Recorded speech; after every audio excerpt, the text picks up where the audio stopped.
Yo, yo, yo, what's going on, guys? It's your boy Beats by Ash. We are back. Today, we have something very cool happening. It is the release of Magic the Gathering Foundations, the newest set, and we're going to be doing some drafting for it today.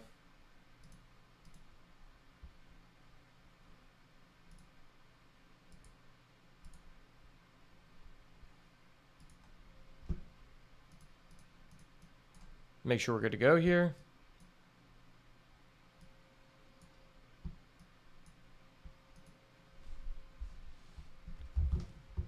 All right, we should be good to go.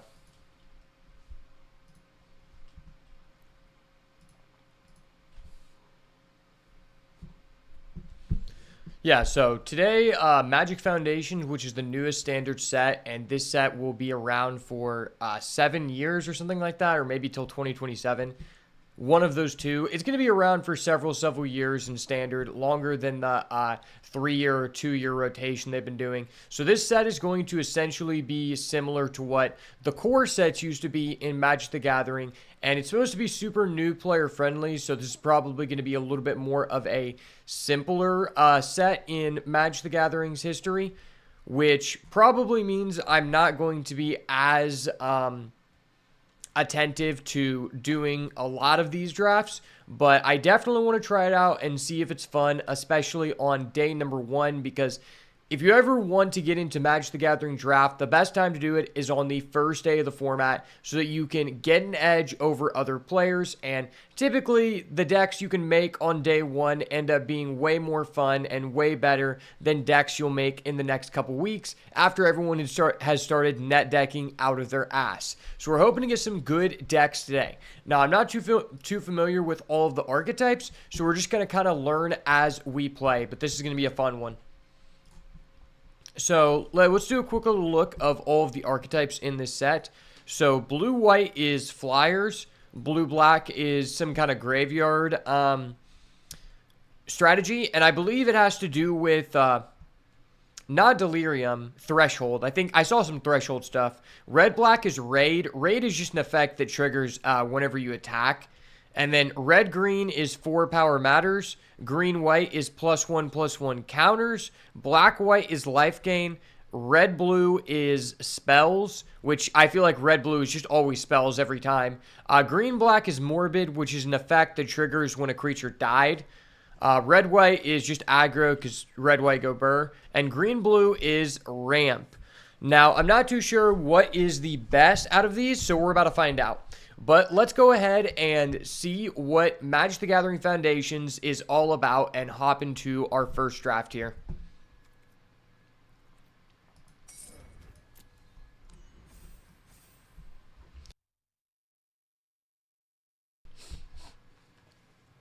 Now, I may be a little bit slow to respond on this first one just because I want to take some time to read out all of the cards since this is my first time looking at any of them. Luckily, some of these are reprints, so I might not need to do too much in-depth reading, but I will get to your message eventually.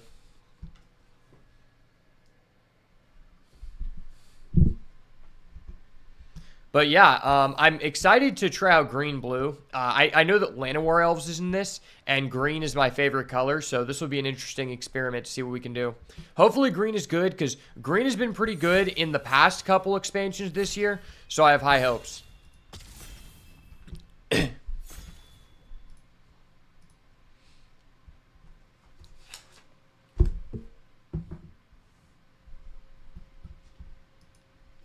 All right, welcome to our...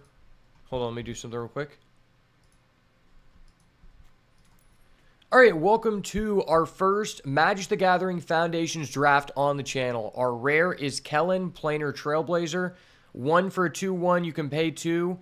And this becomes a Fairy Detective and gains. When this deals combat damage, exile the top card. You may play that card this turn. If it is Detective, it becomes 3/2 and gains Double Strike. That seems like a really good card. Yeah, let me see where that's at on the tier list. So it's a pretty decent card. And then we also have Micromancer. 4 for a 3/3. When this enters, search your library for instant or sorcery with a meta value 1. Put it in your hand. That sounds like a really fun card to play with. Yeah, Micromancer might actually be very, very strong. There's also a Reclamation Sage, which I don't hate. You know what? Let's start with the rare, Kellen. Ooh, there's a Ghalta. That's hilarious. This spell costs X less, equal to the total power of creatures you control. I have a feeling that one's not going to be that good. Oh, it actually is pretty good. Interesting. Well, I do think this guy is probably best suited in a red-green deck, because that's where you get the high power stuff. Fishing Pole. Equipped a creature has 1 in tap. Put a bait counter on this. When equipped a creature becomes untapped, remove a bait counter. If you do create a 1/1, interesting. Aethersize, return all attacking creatures that are under hand. Adventuring Gear, landfall. When a land you control enters, equipped a creature gets +2/+2. That sounds really bad. Tolarian Terror, classic. Oldie but goodie. Firebrand Archer sounds fine. I think Ghalta might just be the best card in this pack. Apothecary Stomper is probably pretty good too, though.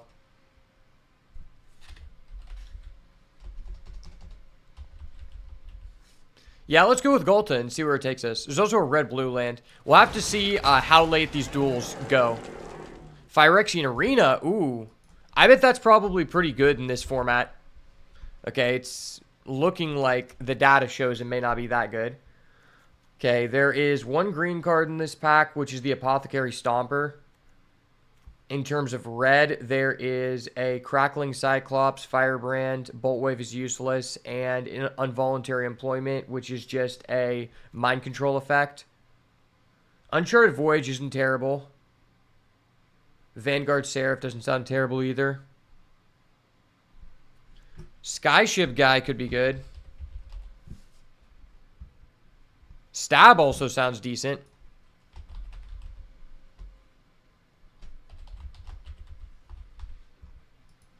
I also feel like Uncharted Voyage could also be fine.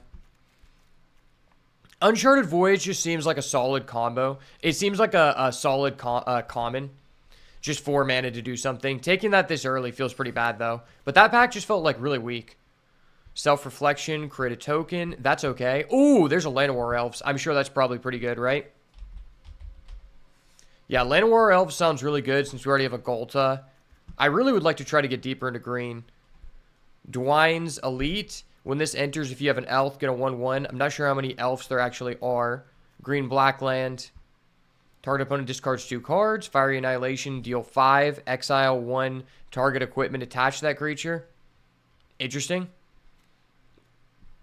I mean, this card seems really good, but I feel like I just want the Llanowar Elves. I already have a Ghalta. I'm trying to get deeper into green. What does this guy do? Blanchwood Armor. Enchant creature gets +1/+1 for each forest. Is that good?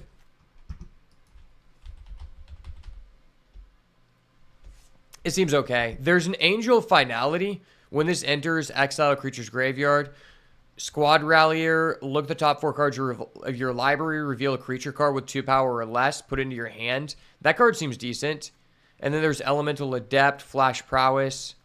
What does this guy do? When another creature enters, this creature gets +1/0. That sounds decent. It doesn't sound crazy. It's probably a little bit better than the Blanchwood Armor, and I can stay green here. Yeah, that pack just seemed underwhelming, so I'll take that guy. Overall, the power level of this format seems to be lower than average. Spell costs 1 less if you control a wizard to draw 3. I don't have a wizard. What does this do? Oh, it's just a 1 mana 2/1. This guy's a 3/3 for haste. That's not terrible. Then there's a Cathar Commando, a Mocking Sprite. When this dies, create a treasure token. How good is Brazen Scourge? Is that good?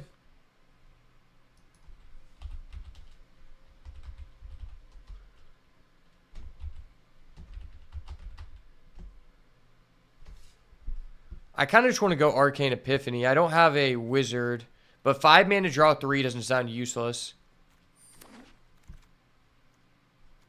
Okay, there's another Apothecary Stomper. This could be a decent time to just pick this up, I guess. When this enters, draw a card, then discard a card. Icewind Elemental seems decent. The Raid guy seems fine. Sack this, search for library up to 2 basics, put them on the battlefield tapped. Is that guy good? I remember that guy in another set, and I don't remember it being good. Twin Blade Blessing, Flash, give someone double strike. Apparently that's not good at all. Okay. Red-black land. I think I just take the Apothecary Stomper. Seems like a decent curve topper. When you cast a non-creature spell or dragon spell, this deals 1 damage to each opponent. Okay, there's a giant growth. Is giant growth playable in this format? It seems decent. And what does this do? When a land enters, tap target creature. Oh, that sounds really good, right?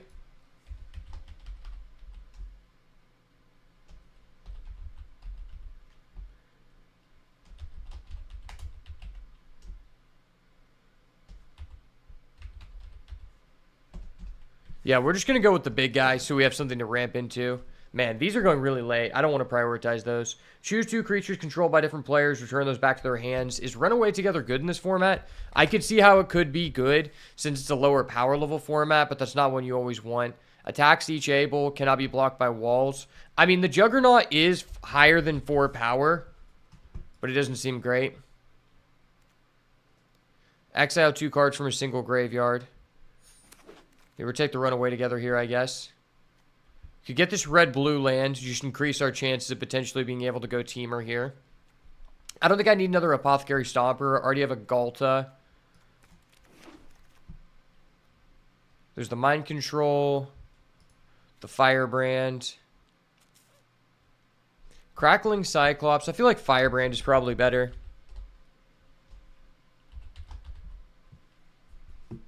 Involuntary Employment just doesn't seem good in this deck. We're kind of slower. Okay, we get the Dwyann's Elite. Yeah, Dwyann's Elite seems like it could be good. We already have 1 elf. Oh, no, we have 2 elves with the Beastkin Ranger, so this actually could be decent. Squad Rallier, that's the guy who looks at 4. I'll take the red card just to contest here. Alright, so I know I want to be green going into this pack. Oh my gosh! There's a Coma World Eater. Are you kidding me? I remember this card was insane, but this is a remake. So it's 3 green, green, blue, blue for an 8/12. Cannot be countered. When it deals damage to a player, create 4 3/3s. That just sounds like a game ender. Yeah, that might be one of the best rares in this format. I don't know, but I know that I want to be green. I'm likely to be blue, so that's probably what we're going to take here. We could get back this Elvish Reclaimer. That's a decent card. Refute isn't terrible. Could get another Beastkin Ranger just to have the elf synergies. But we got to lock in Coma. I mean, that's just a real way to win the game. Now I really want to be green-blue. So there is Imprison in the Moon. Enchant creature, land, or planeswalker is a colorless land and loses all other abilities. Is that good?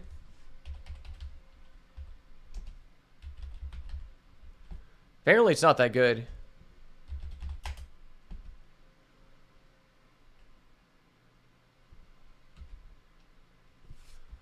Rune Sealed Wall could be a decent defender. What about Needletooth Pack?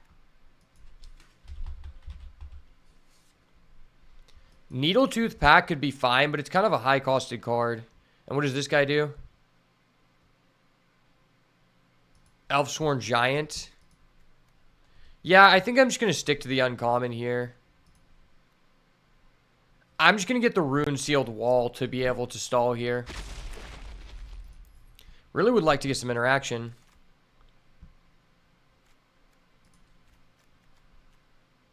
Okay, there's a Wary Thespian. When this enters or dies, surveil 1. That card just seems great. I mean, it's a 2-mana 3/1. We saw the Wary Watchdog be a pretty good card in Duskmourn. What does this guy do? He's a demon. 7-mana 6/6. When this enters, search your library for a card, put it to your hand. Oh, so that guy's a literal demonic tutor. That is cool. I mean, that is a really interesting card for draft. I think it's going to be fine. Bacon to Pie is one I know that's pretty good. But I think we should got to go Wary Thespian. Just get another 2-drop here. Probably can cut these. Garruk's Uprising. Okay, that could be pretty nice. There's also a Grow from the Ashes.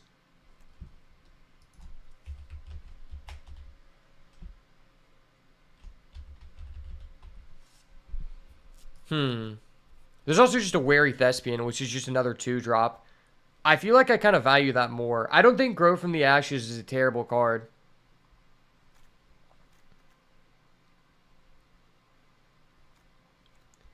It's a good fixer, but not something I want to prioritize right now. And I feel like Garruk's Uprising is better in red-green since that's the 4-power Matters deck. I'm just going to go with the Wary Thespian. It's another cheap 2-drop that has decent stats, and that's kind of what we're looking for. Okay, there is a Gnarled Colony. Gnarled Colony If this was kicked, it enters with 2/1/1 counters. Each creature you control with a 1/1 counter on it has trample. That doesn't sound terrible. Mill 3 cards, return an instant or sorcery from your graveyard to your hand. Draw a card, then discard a card. Is Strix Lookout good?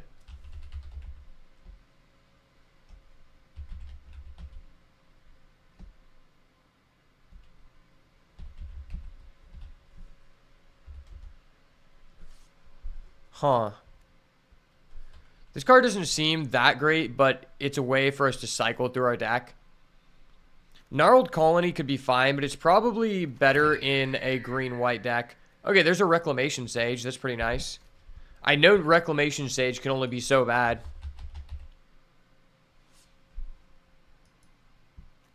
We'll see how many artifact or enchantments there are in the format.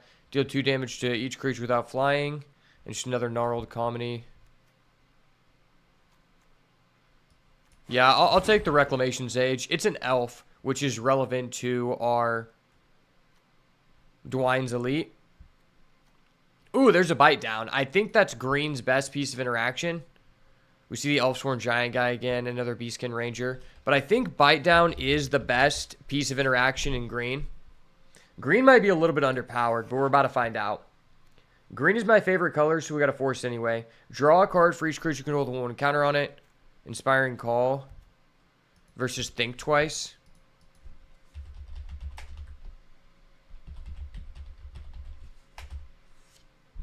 I think I'm just going to go with the Think Twice. It gives us a piece of card draw here. And we get another Beastkin Ranger. Okay. Not the highest power level draft thus far, but we do have a decent curve. What is this? Imprisoned in the Moon.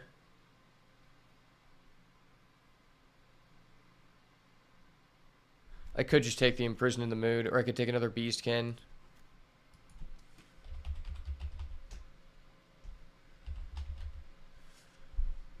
Just because we're kind of low on interaction. Yeah, we're not playing any of this stuff. 3 drops are actually pretty good because we have that one Llanowar, but it is only one. Fake Your Own Death, that's not a bad card. Gutless Plunderer. Raid. What does this do? If you attack, look at the top 3. You can put one of those back on top. Oh, that's interesting, I guess. Ooh, Diagraph Ghoul is back in this format. That's hilarious. What is Lunar Insight? Draw a card for each different mana value among non-land permanents you control. That sounds like it could be good.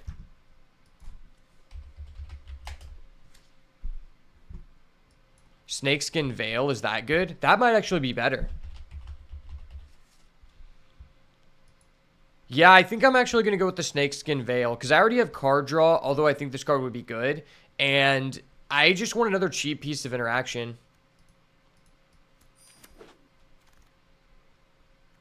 Ooh, okay, there's 2 copies of this guy in the same pack. Nessian Hornbeetle. If you control another creature with 4 power or greater, put a 1/1 counter on this. Okay. That seems like it could be good. What is Ambush Wolf? When this enters, exile 1 target card from a graveyard.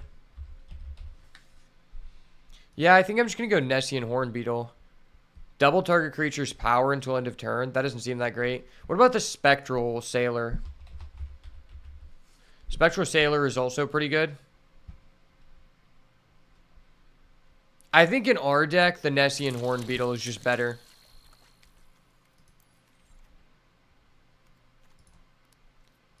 Decent amount of creatures. What is this? Choose a creature type. Oh, that doesn't sound great. Oh, hey, the Light Shell Duo guy is back. That's funny.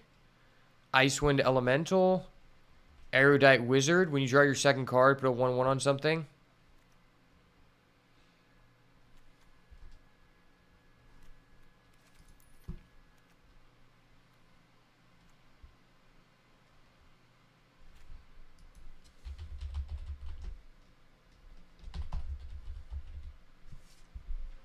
I think I'm just going to go with the Light Shell Duo here. I don't have a 4-drop yet. Feels like this is a very weak draft. What does this guy do? Archmage of the Ruins. Instant sorceries cost 1 less. When you cast an instant or sorcery, draw a card. I have 6 instants.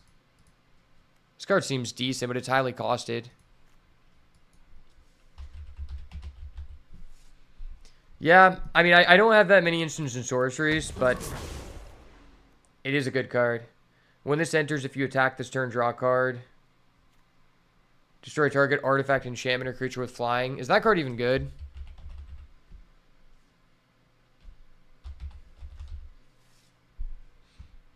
I guess I can take the Skyship Buccaneer. I really would just like interaction. I have so many creatures. I feel like I'm going to lose just because I have too many creatures. Klinquant Mage. When you draw a card, put a 1/1 on this. Oh, that sounds okay. What is this? Another Thespian. Man, can I have some interaction, please? I feel like I'm, like, so low on interaction.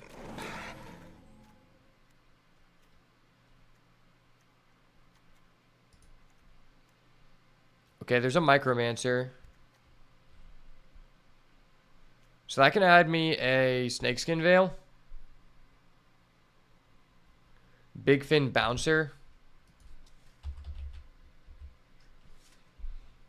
Big Fin Bouncer is probably a little bit better. I'm only adding a Snakeskin Veil.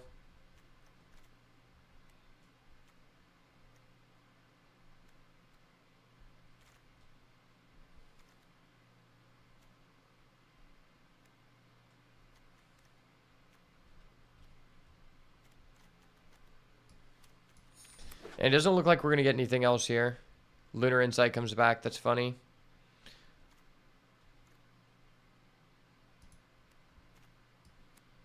Fuck it, I'll take it. Red-green land. Ooh. You know what? The Ambush Wolf might randomly come up for the side deck. Exile something from the graveyard. There's a lot of graveyard hate in this set for no reason.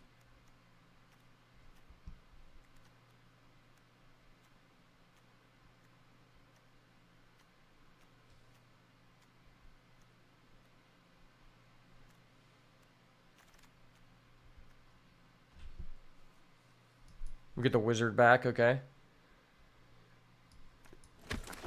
How many ways do I have to draw? 1.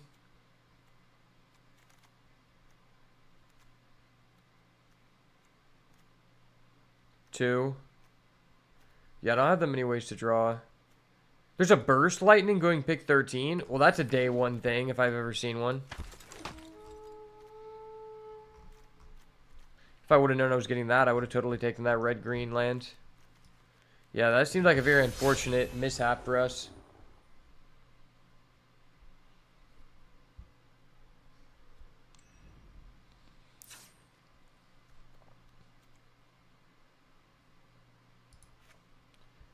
Cut that guy.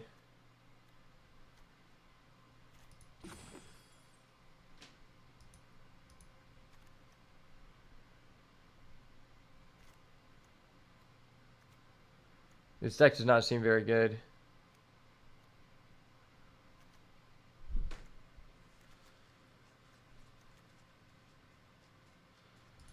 I think we'll cut that guy. Or maybe I should move, I could keep that guy.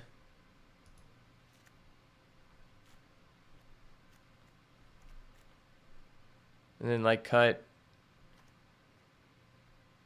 Rune-Sealed Wall, maybe. I feel like Surveil is just good.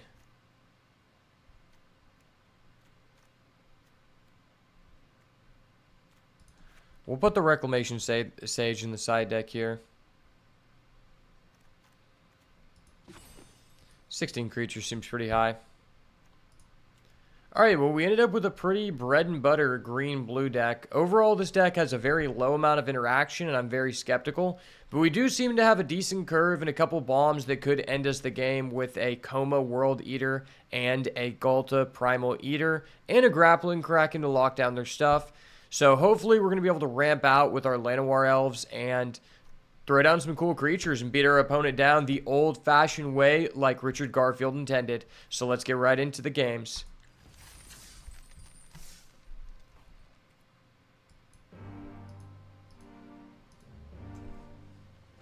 Something tells me my deck is not very good.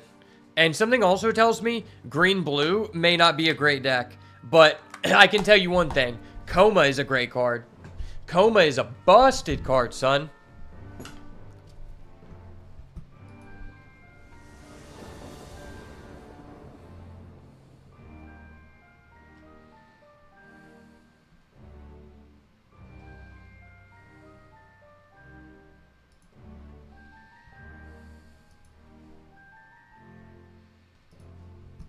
All right, match number 1, starting off on the play. No, why is it always the one lander? Okay, it's reasonable. It's reasonable.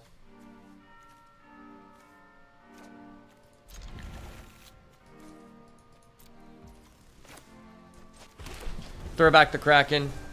See what we're working with here. Play down this guy for no value.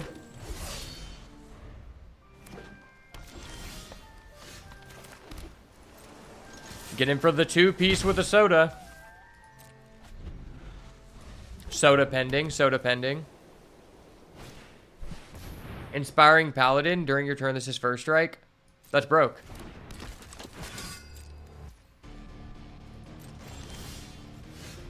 No, why couldn't I have drawn the Llanowar on turn 1?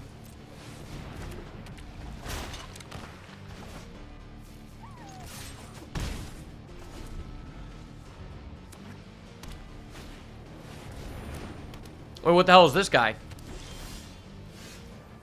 Wait, that's broken. That's actually broken. This is like a Alessa, that commander card that lets you play 2 lands per turn, except it has like a late game buyout. That's OP.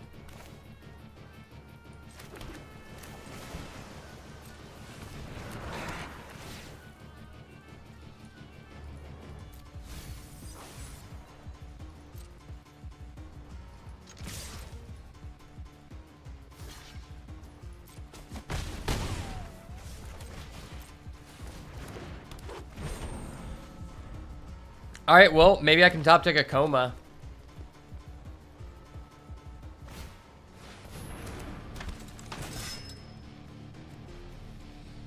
Replays Cuckold Paladin.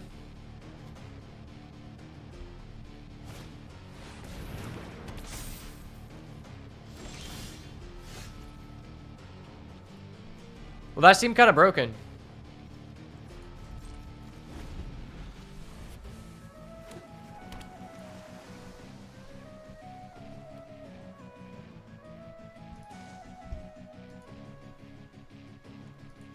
So far, I haven't really seen anything that's felt appealing about this set. It feels pretty bread and butter in regards to like, oh yeah, your creature is better than mine. I'm fucked. I can't do anything.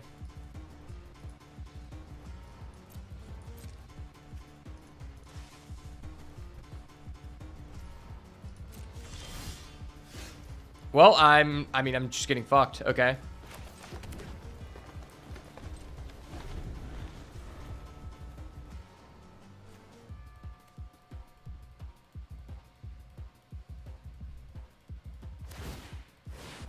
And he can just keep using that ability until I just lose. Okay.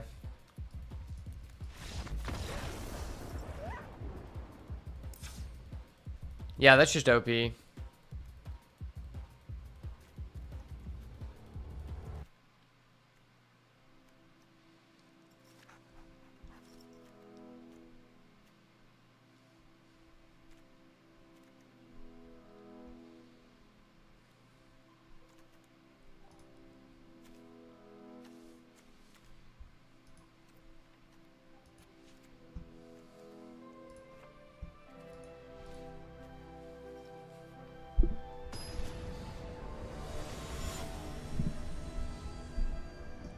So far, blue seems pretty underpowered, and green's commons seem pretty underpowered too.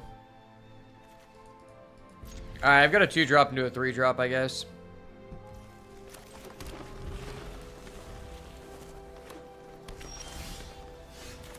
Oh no, I drew my 1 piece of interaction.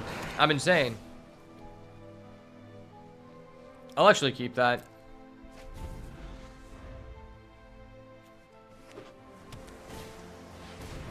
Balloon Tender. Dude, how many rares does this guy have? That's fucking broken. Bro, this guy has so many rares. We have a rare Andy here, boys. I repeat, rare Andy has entered the chat.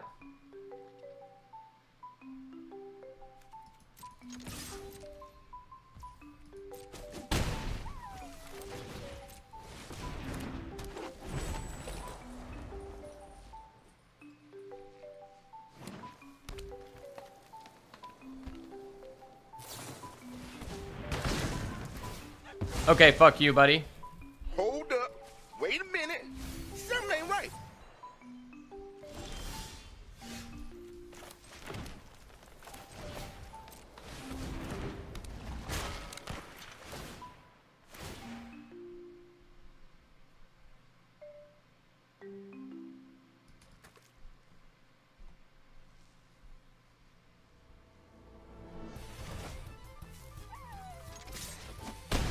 Boink.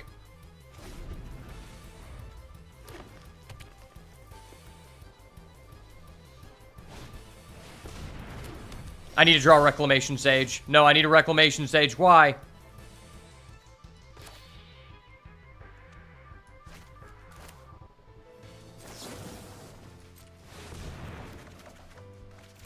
That was terrible. Why am I bricked up, Shoddy?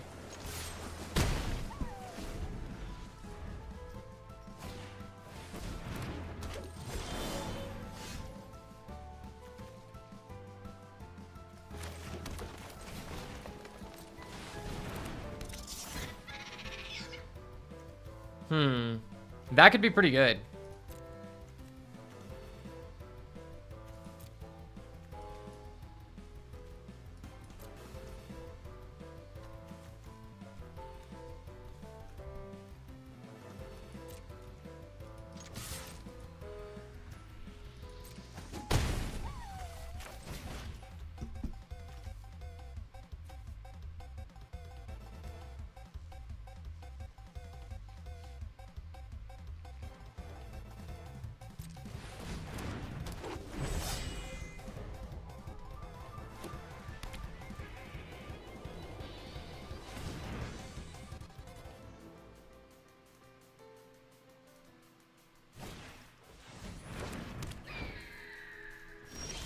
He's just passing. That's sus.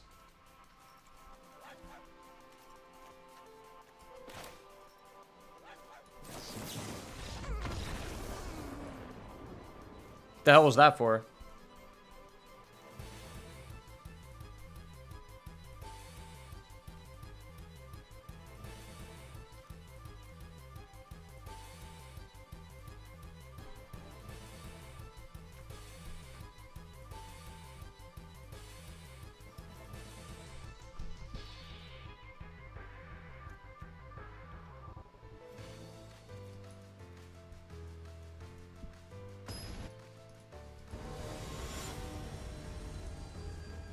Well, I feel like we have to get pretty lucky to win with this deck.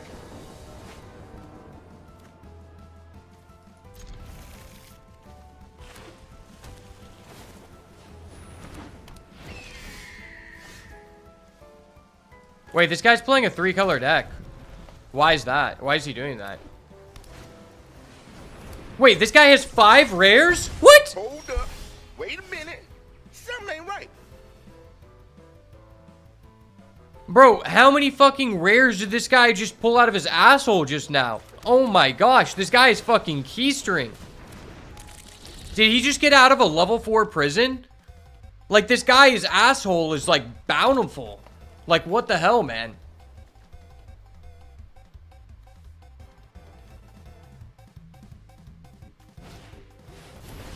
Oh my gosh, dude. This guy is keystering out the wazoo, man. This is so bullshit.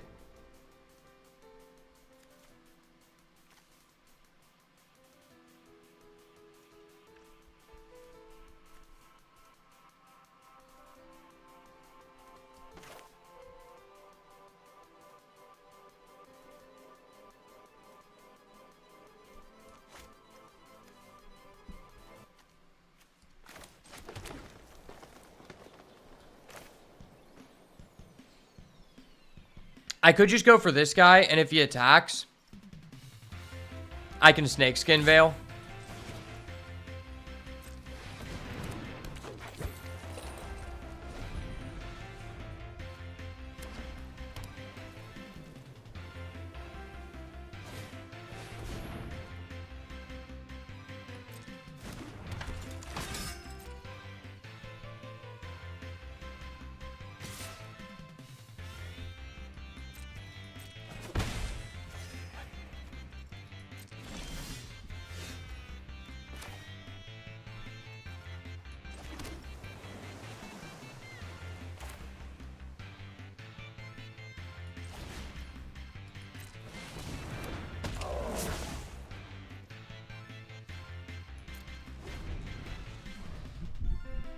Hope he can't answer my Archmage. Don't mind me. My opponent just played their 5th rare. It's fine. He just went to the rare shot, bro. It's okay.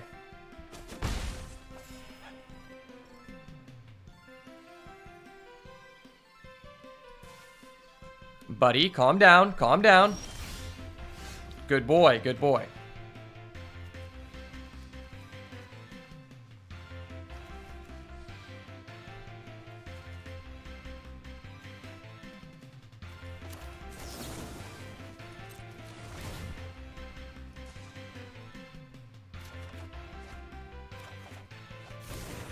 It's okay. I just have a Golta. Don't worry, buddy. I just have a Golta. It's fine.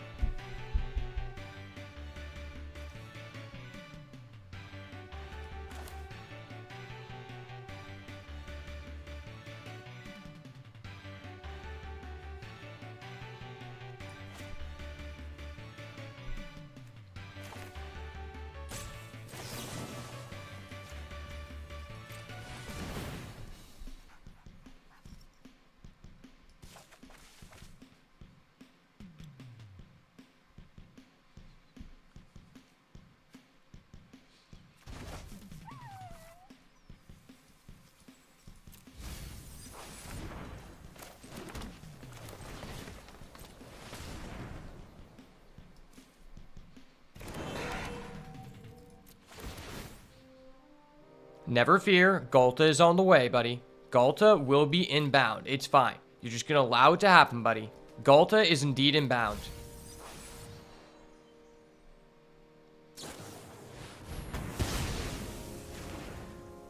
You dirty fuck.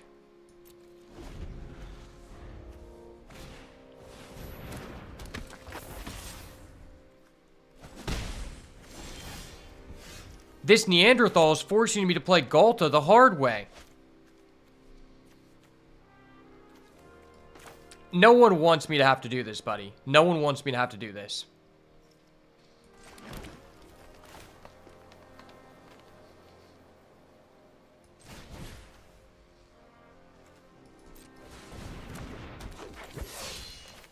I don't want to have to do this, buddy.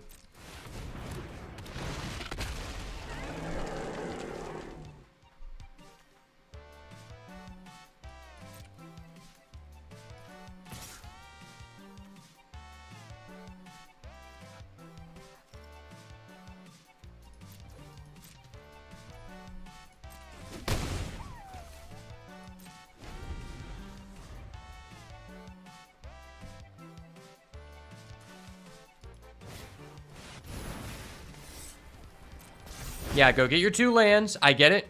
You're not good at the game. It's fine. You decided to go for a 3-color deck for literally no reason. That's fine. Golta is here to punish you for being a dirty little boy.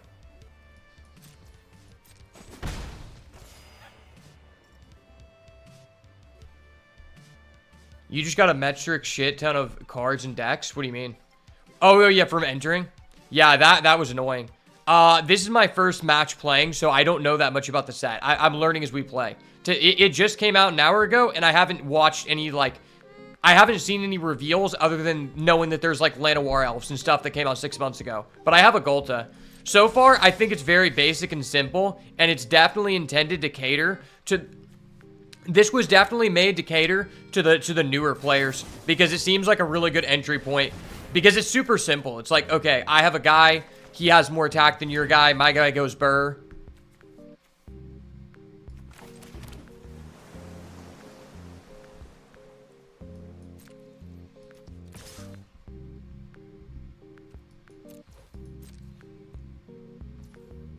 Yeah, take that, Golta. Golta! I don't think Golta has ever been a playable card in any draft set ever. So the fact that it's actually kind of a decent card tells you this is an extremely low power format. If Golta is a playable card, which I would rate it like at least like a B-, then I think this is a really low power format. Okay, he can level up his Hawk, sure.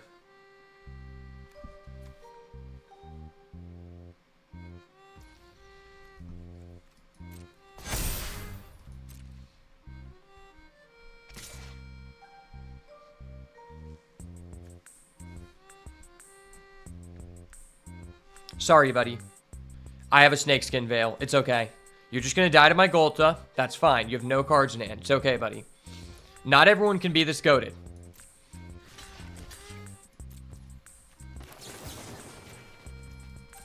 Boop. I flooped the pig. Let me draw a card. Draw one. Let me give him an emote. Rats. Rats from the bay. Believe in the Golta, baby. The Golta onslaught continues. Don't mind me, sir. I'm just going to deduce. Deduce. Wow, this guy's broke. Yay. I draw 2 cards. I'm good at this game. Let's go. Golta's revenge.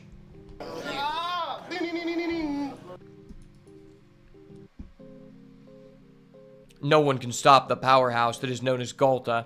She came back 10 years later, after being a useless magic card since day 1, to actually beat someone down. The fact that I actually just beat someone with a Golta is hilarious.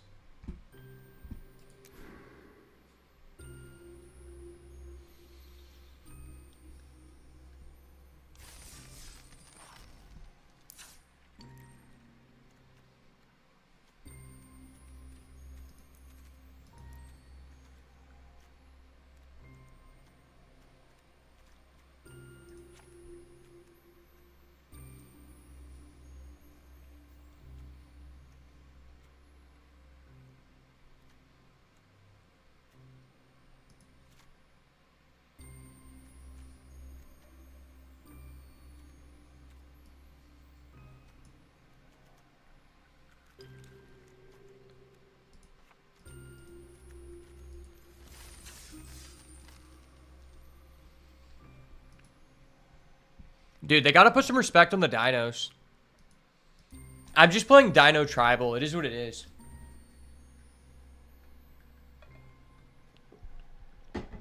If you don't respect the Dino Tribal, you're gonna get taken out by the Dino Tribe. That's just how it goes.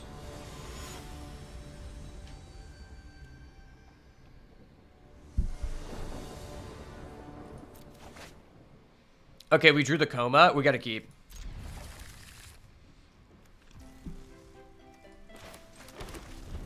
This is our first time seeing this card. We have to put it in. If we can survive long enough to play it, it's surely going to be game.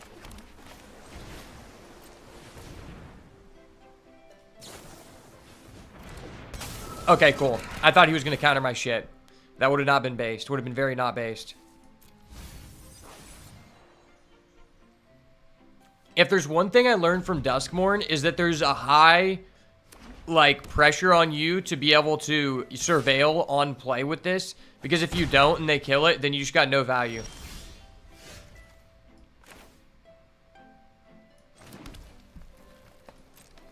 Okay, we got a Llanowar Elves. That could be okay.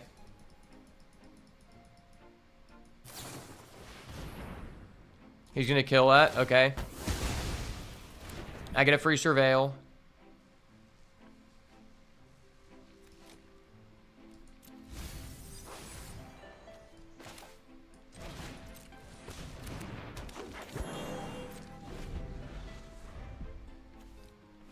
I can cantrip this on his turn.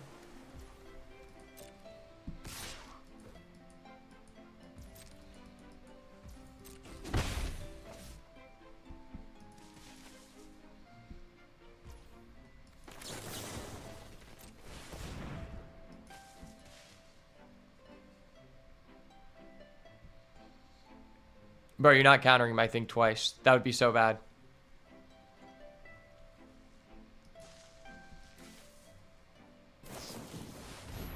Okay.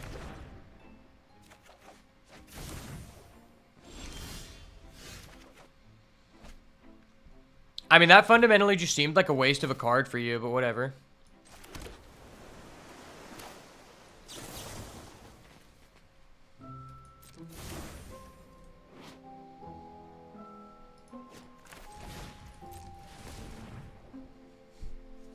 He's gonna flash in his Spectral Snatcher. So he basically just wasted a card for no reason. Nice.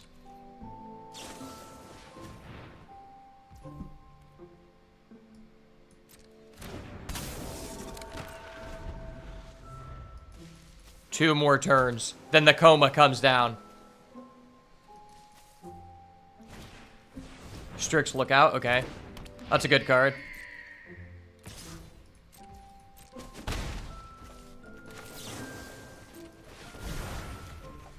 Oop. Value Town. Well, that was kind of ass. Okay.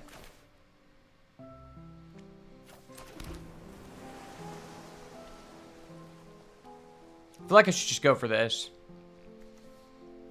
But if he counters it here, it'd be really bad.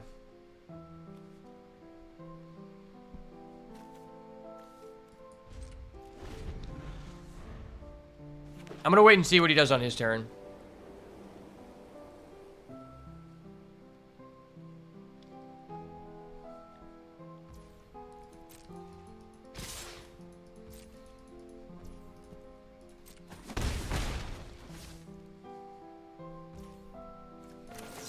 See if he counters this.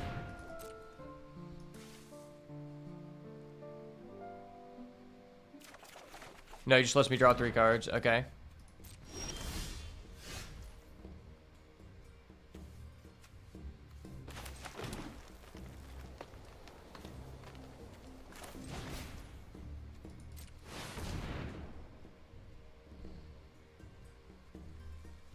Don't mind me, buddy. My card just has ward 4. You can target it. It's fine. I'll allow you to target it. It only has ward 4. Only ward 4, guys. This card is disgusting. I remember when Coma was actually in Standard. It was one of my favorite cards to play. I used to play a green-blue ramp deck where I played Ugin from War of the Spark. What does this do? Okay. So you guys just reveal 3. It seems like a pretty good card. And it's also a wizard. I wonder if wizard cycling is in this set. That'd be cool.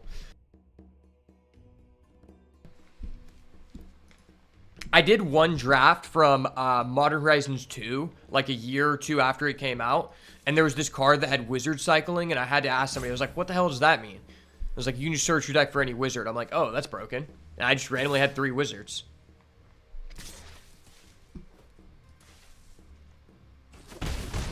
I think it's fair to say if I get to connect with the Coma, I might just win the game. Because if this deals combat damage, I get 4 3/3s. That's broke.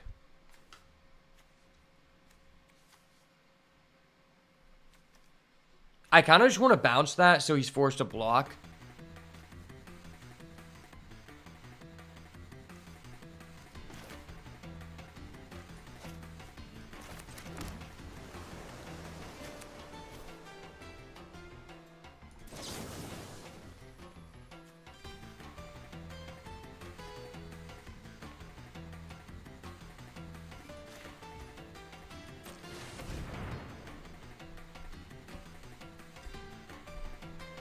Don't mind me, sir. We're just going on a voyage. You can put it on the top. I'll allow it. I'll take the neg here, bud. You got it.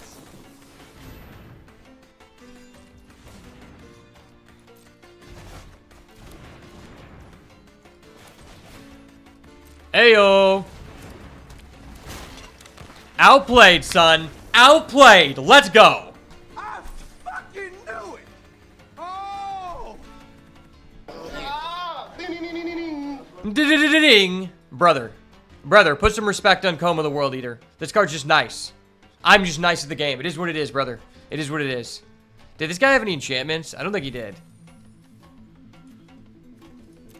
Yeah, I don't think he did. I don't think I put in the Reclamation Sage. Honestly, I think our draft is like really bad.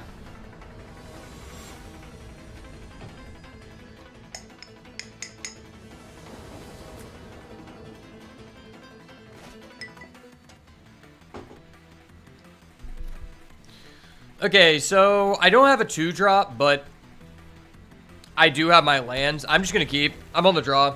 I'm already up a game. I'd rather just not risk bricking.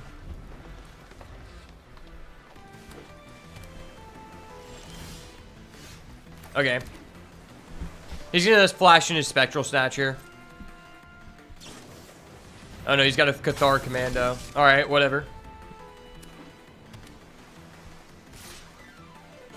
Ow. Yeah, this set is super basic. Oh, we get the Nessian Hornbeetle. That's a really good card. Yeah, once we get that out.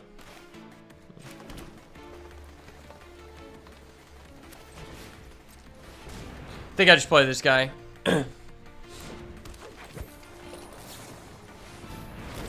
No, that's broken. That card's OP. You've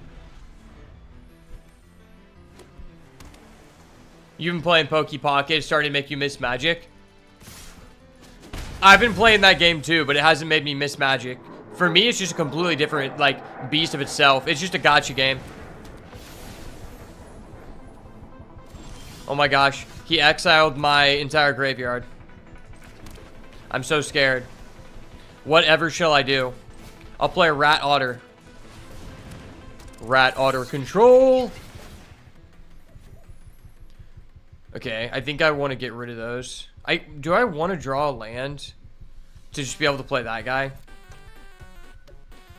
I don't think there's anything I can do to come back because he has too many flyers and my deck doesn't have reach. So I probably just die in the air because this is just too much damage.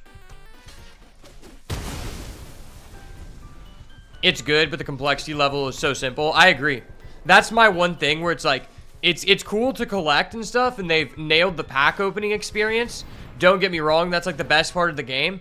But I am just a person that has played, as you can see in the background of my my webcam.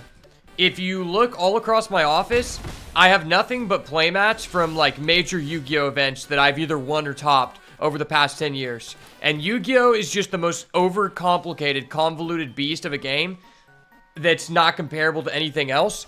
So it's really difficult for a game that is very simplistic to actually get me addicted or get me like super infatuated, because I like things that require you to have a vast knowledge in order to perform at the highest level and as well reward you for that time. And that's why I'm very much so more attracted to sets of Magic that require more of a thought process and are not so linear. And I'm assuming that this set is not going to be that. So I kind of just need to throw down this guy, I guess.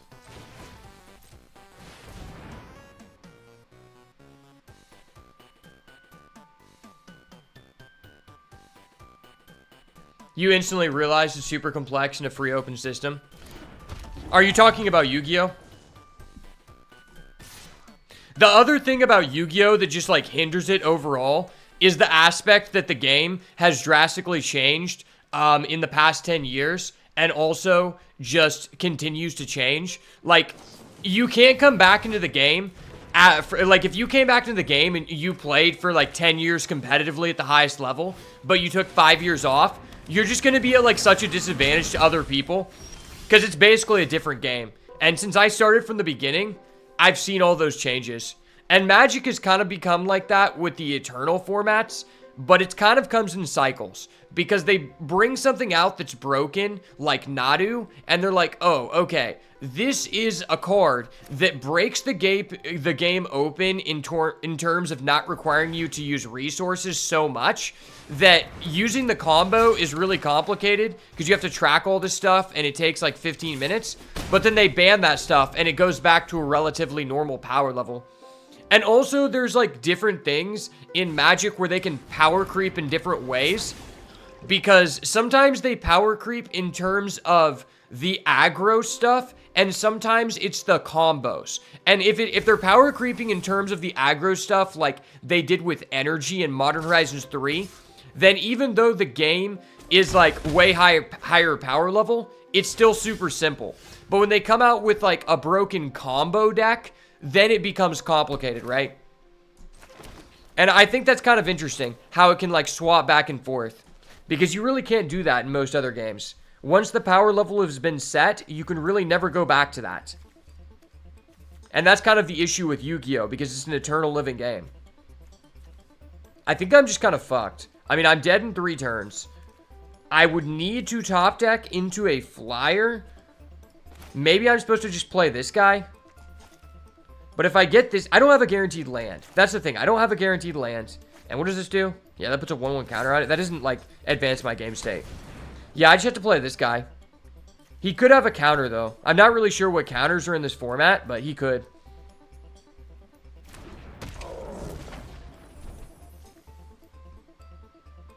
And then I probably need to press my advantage here.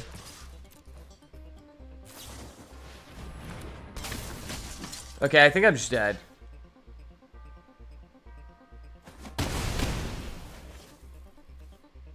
Seven or more cards in your graveyard. Okay, so he's just gonna be unblockable and I'm just gonna die. The blue fairy deck was new. The thing is, I can't really pinpoint where that's come from because there's just a lot of, like, creature types usually come in spurts. So, last year, they came out with Wilds of Eldraine, which added a lot of cards to the blue-black fairy deck. But previously, a couple years before that, I wasn't playing consistently at that time. But to my knowledge, there was another couple sets that added fairies. But, like, yeah, there was a lot of blue-black fairy support in Wilds of Eldraine. And that was the set that really got me back into the game. So, if I play this, I tap down that. No, I'm just... Yeah, so I can play this. Well, no, because he can just stun lock my guy. And he just does it back. Okay.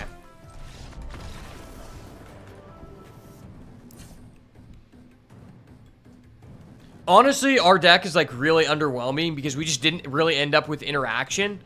But we do have some good bomb creatures. Should I put in my Reclamation Sage? I feel like that has no effect on the game. He has a lot of stuff that just, like, bounces our stuff and slows us down.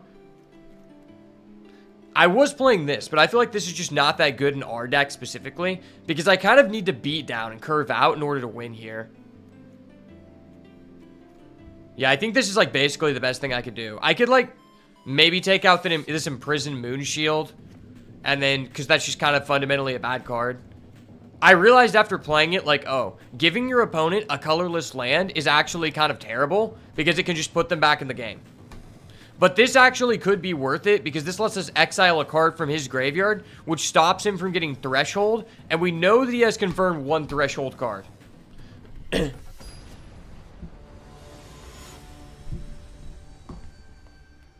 I have a feeling that Threshold is going to be very underpowered, considering that, Threshold didn't even work that well in Bloomburrow.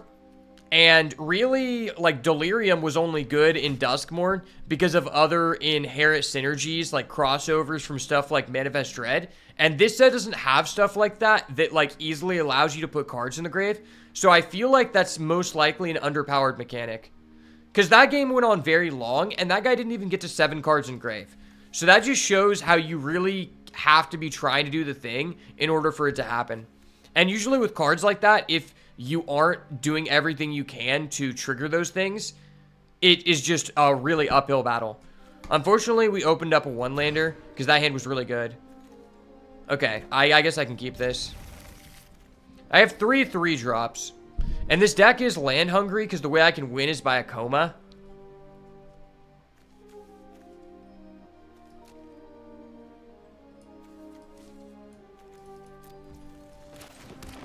Yeah, this is kind of weird.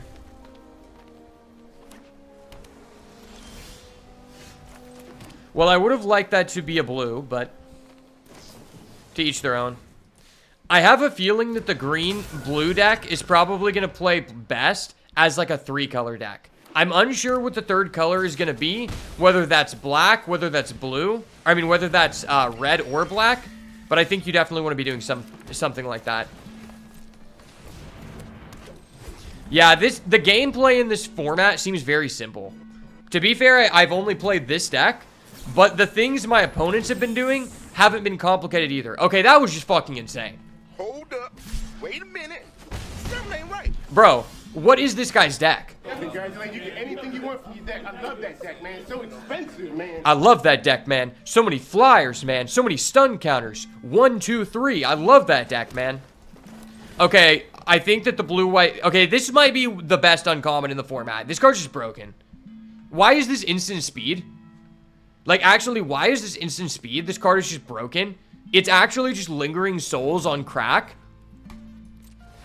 No, it's Lingering Souls on fentanyl. It's Lingering Souls, except you can only play this card if you live in San Francisco.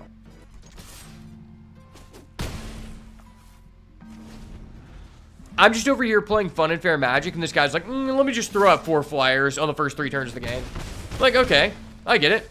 It's just not my time to play the game. Oh, we're sharing. Fuck, man. Why can I not draw my mana?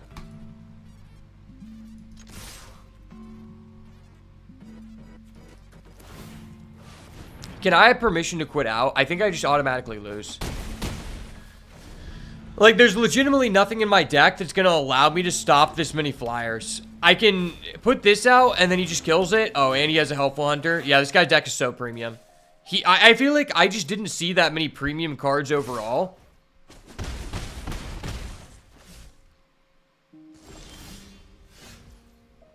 I mean, yeah, I'm just fucked. GG's.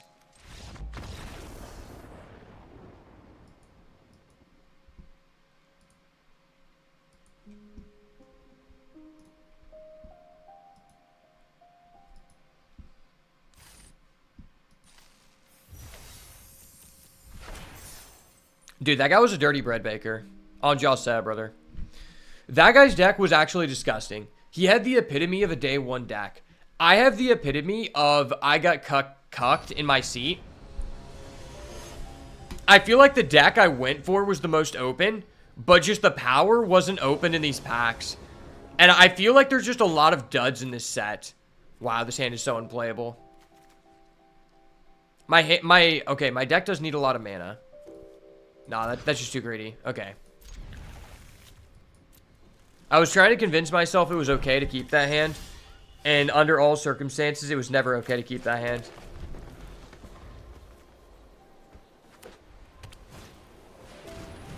Burglar rat? No! Rats. Rats from the bay. Rats from the bay. He gave me a nice. He respected that I also had a rat emote.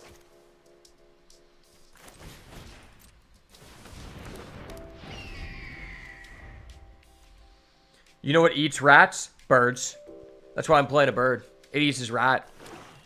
That's just common knowledge of nature. Well, what the hell is this, sir? What the hell is this? Hold up.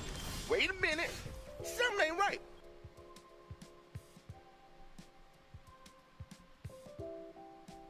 Wait, this card's kind of broken. What the fuck? That's actually just kind of OP.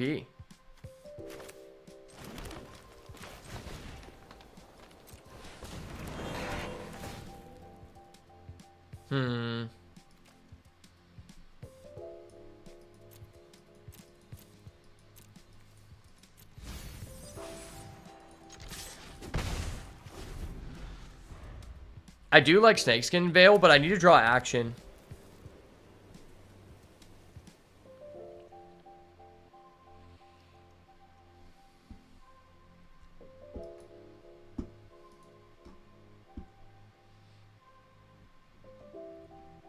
Yeah, Abyssal Harvester seems kind of busted. It just says if you have a removal spell, it's just a win more card. If you're already ahead, you just win more.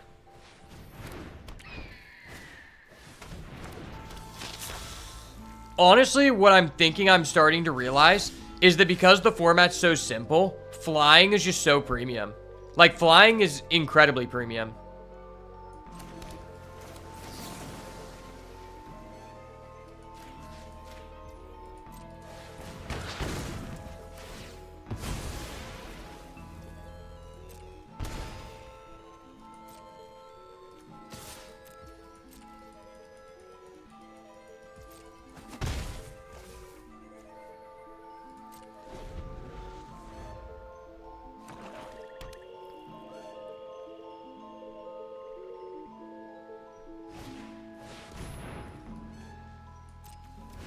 Oh no, he has a Fiendish Panda. That's an OP-ass card.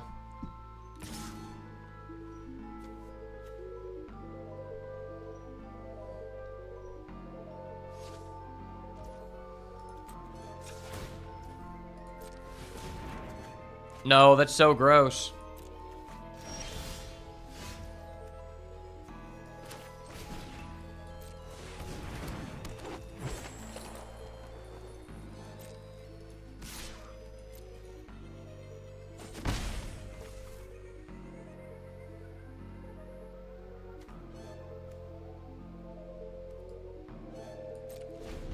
I'm going to keep this in my hand because if he has another Burglar Rat, he could make me discard my Galta, and I don't want that to happen. If he doesn't remove anything, I'll be able to Galta next turn, and that means I have a chance to play the game.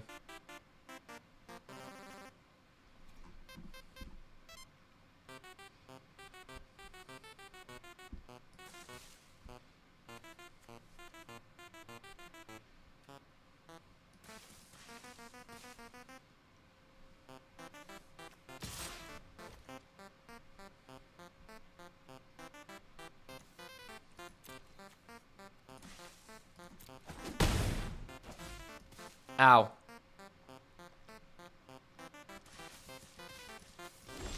No removal? Yes, sir. I fucking knew it. Oh! Golta. Yeah, Golta control, baby. Put some respect on Golta, son. Put some respect on her. She's a beautiful woman. Big is beautiful. Big is proud. Dino's proud.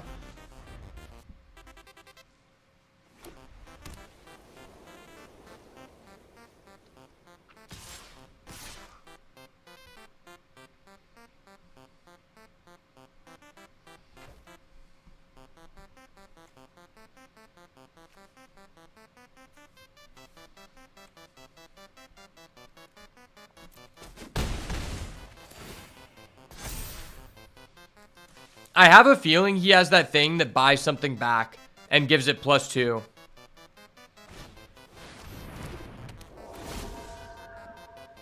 Oh yeah, that. Good thing I didn't block. Buddy thought he got me. Ho ho ho. Not today, buddy. Not today. It'd be a shame if someone bounced your panda back to hand. Ho ho ho.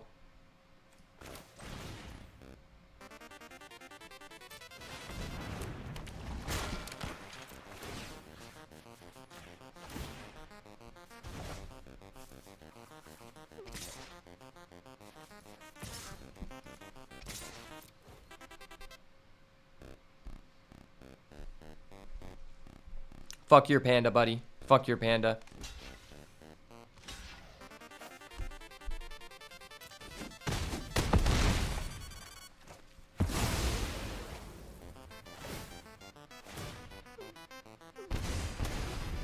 Oh, I put that guy exactly at 1? I could have bounced his guy then and went for lethal. I didn't realize that. Hold up. Wait a minute. Something ain't right. It's okay. Golta is just a W-ass woman. Everyone needs a woman in their life like Golta.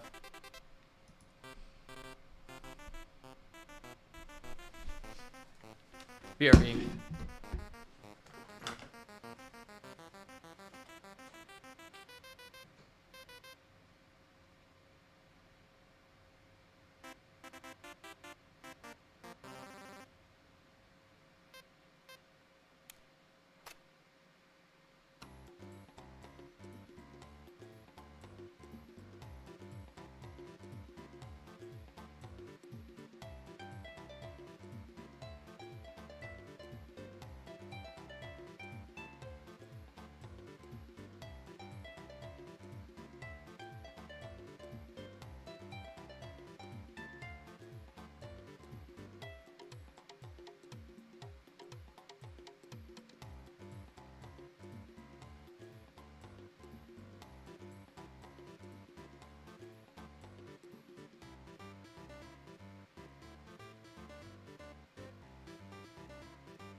I have a feeling efficient removal is going to continue to be very hard to come by.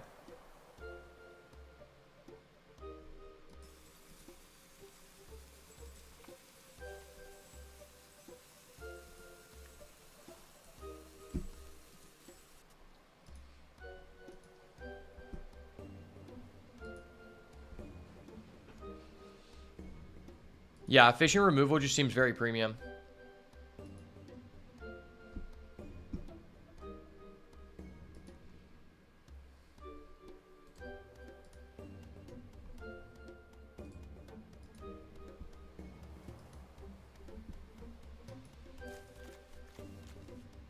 Five lander, but I'm on the draw and I have a surveil. Okay.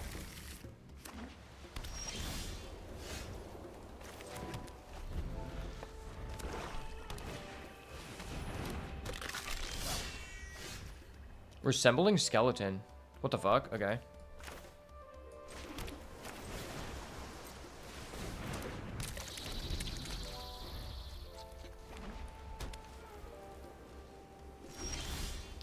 Okay. There's my girl. Comb of the World Eater, baby. Let's go.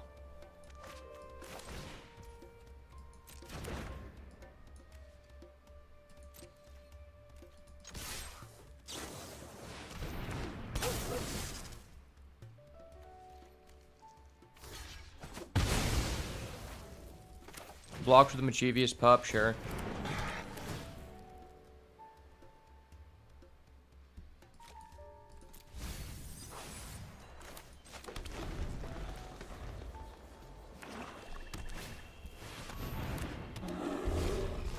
Fiendish Panda, not attacking with the skeleton? Why? Okay. That just seems weird, but whatever.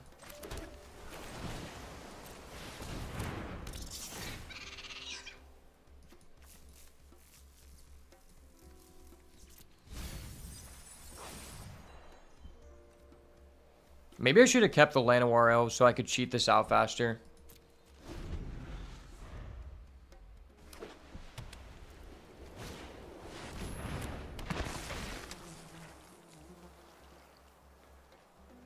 Okay. It seems to me that there's just like an incredible amount of graveyard hate for no reason because the graveyard synergies just don't seem to be that relevant. Like, why? Why is there so much graveyard hate?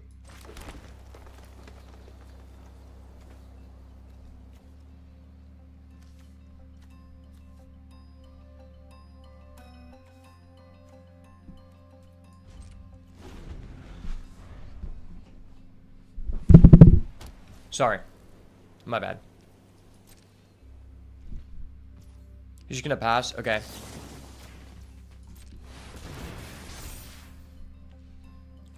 It's okay. You can put your Fiendish Panda back on the top. I'll allow it, buddy.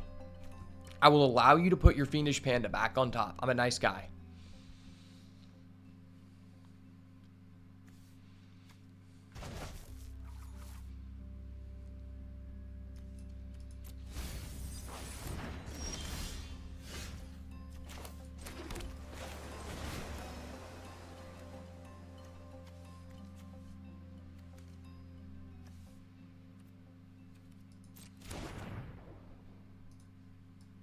He put the Fiendish Panda on the bottom? That's weird.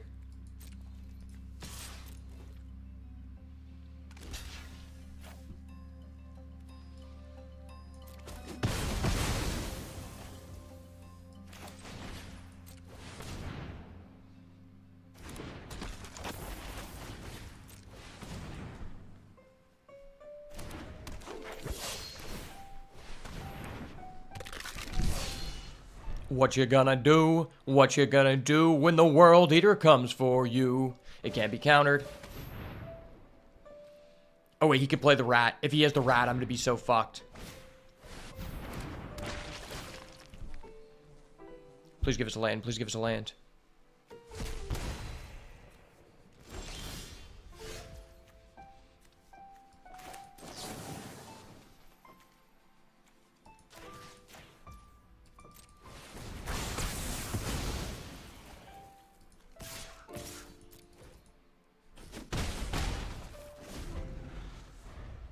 Please do not draw the rat. If you draw the rat, I will call the judge. I will call the judge. Okay, okay. No rat. We're good now. We're good. We're good. No judge needed.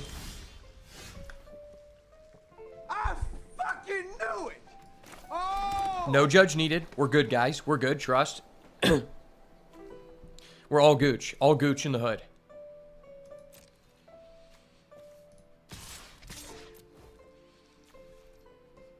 It's fine. He's just going to mischievous pups. It's all good.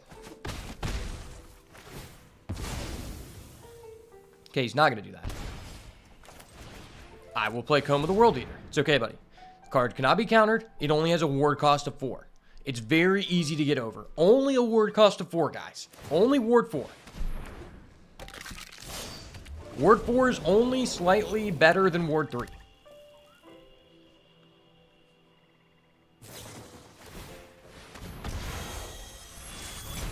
Wait, he actually... What the fuck? He had the one card that actually killed that? Hold up. Wait a minute. Something ain't right. That's actually so toxic. What the fuck?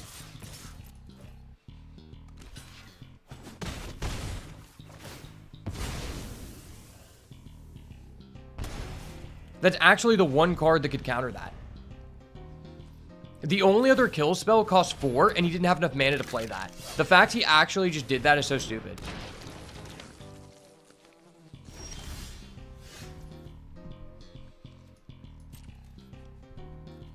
Oh my gosh, he has a fucking hungry ghoul.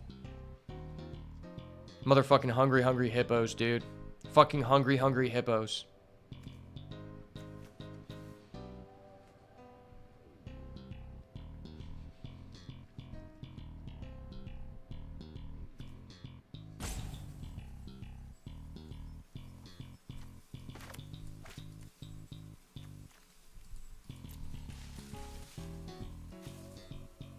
This format is honestly just so damn basic.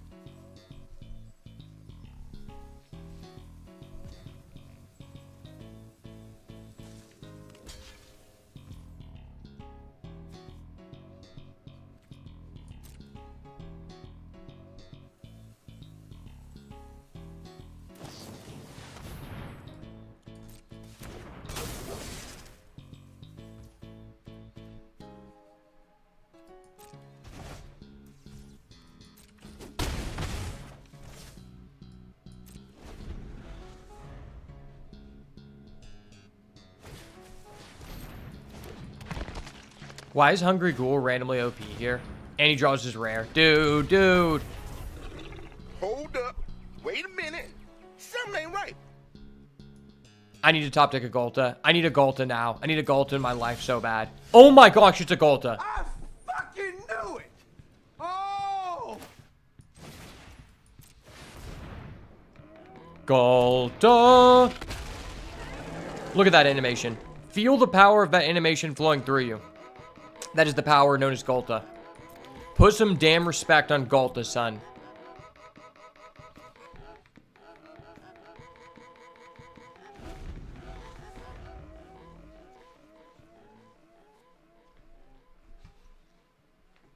If you don't respect Golta, I'll have to respect her for you. Because I'm a man of integrity and honor. And chivalry. Chivalry is not dead as long as Golta is here. Okay, he draws a land. Great. I love that for you, man. I love that for you, man. That's awesome. Okay, that's actually kind of based.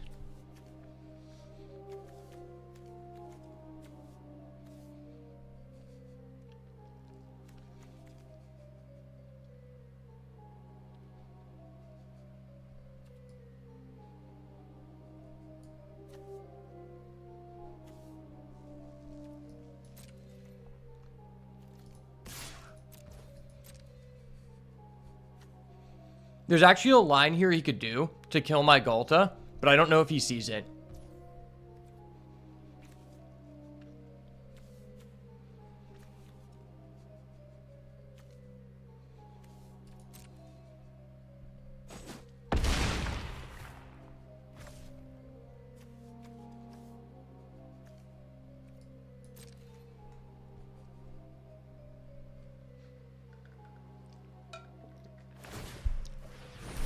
Okay.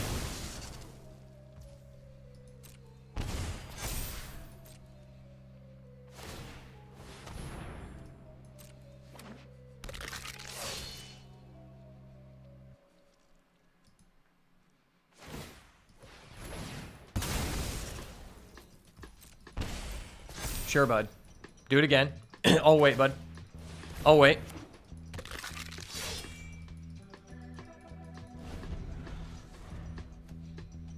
I'll wait, bud. It's all good.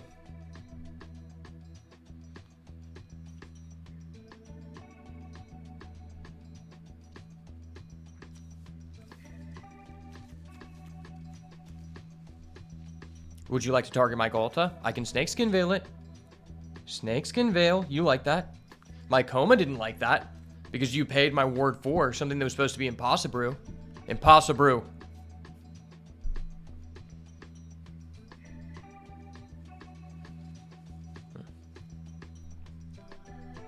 I wonder if this guy's just gonna sit here and Hungry Ghoul me.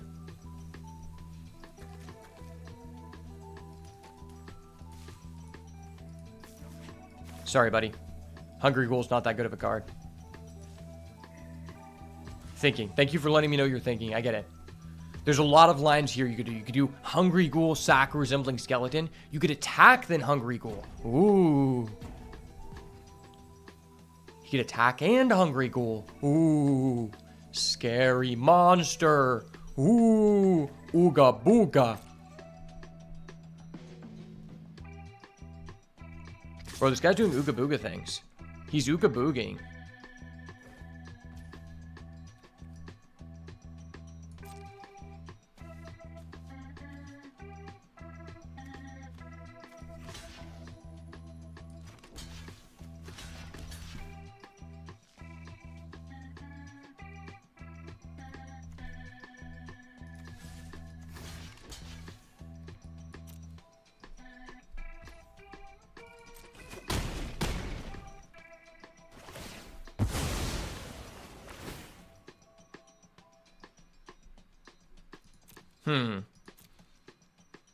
Do I want that? Kind of. What is still in my deck?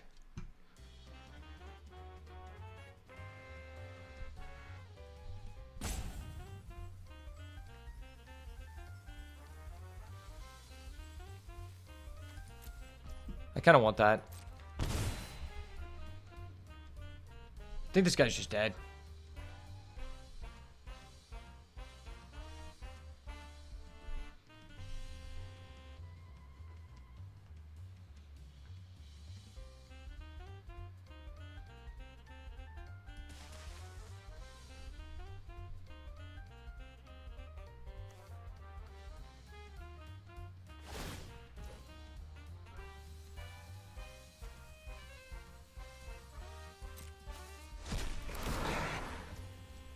Sure.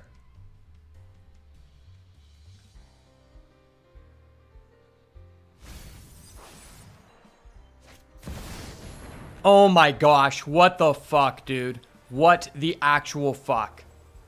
Are you kidding me? His last card is Liliana Dreadhorde? Hold up. Wait a minute. Something ain't right. Dude, what the fuck? Oh my gosh, this guy has never touched a female in his life. That's not supposed to be my problem. God damn it.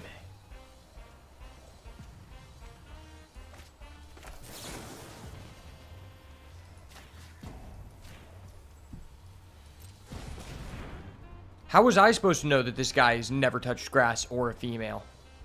That's not something I was supposed to know. I wonder what he's gonna sack. Ooh. That was a big boy decision there. Good, nice. Nice job, Roger. Nice job. Dude, that was a really good play by him, man. He just had the most powerful Planeswalker in the format. I'm really proud of him that that was his last card in hand. Not a lot of people would have seen that line. Not a lot of people, you know? Many people were like, And you just think about this. This guy literally spent 2 minutes spamming the thinking emote, and then I spam my stalling emote as he just has a last...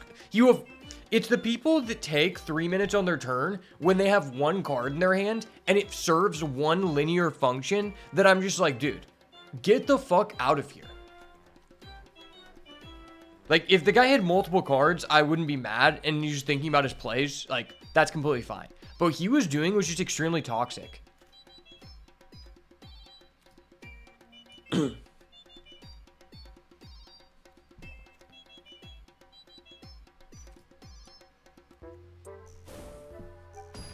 Yeah, that's true. He only touches Liliana body pillow. Liliana do be the best planeswalker, though.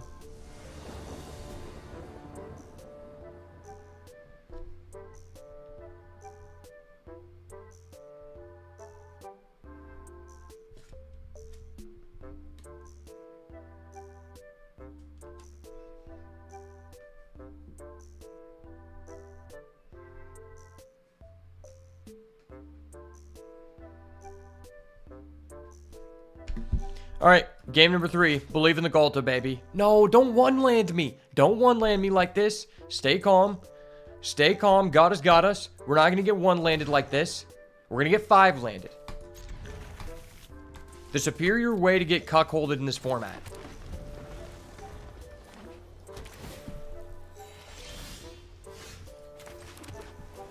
Alright, I'm going to show him a pro player by using my think twice during his end step. Stupid fucking Vengeful Blood Witch. That card is so gay. The one good thing we have here is that he doesn't know that we have a Snakeskin Veil because we didn't use it last game. So we can use that to our advantage.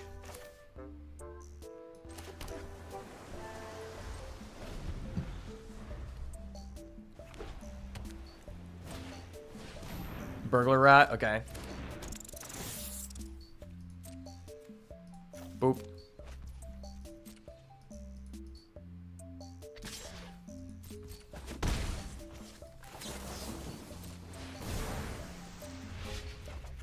This card is way more annoying than I thought it would be.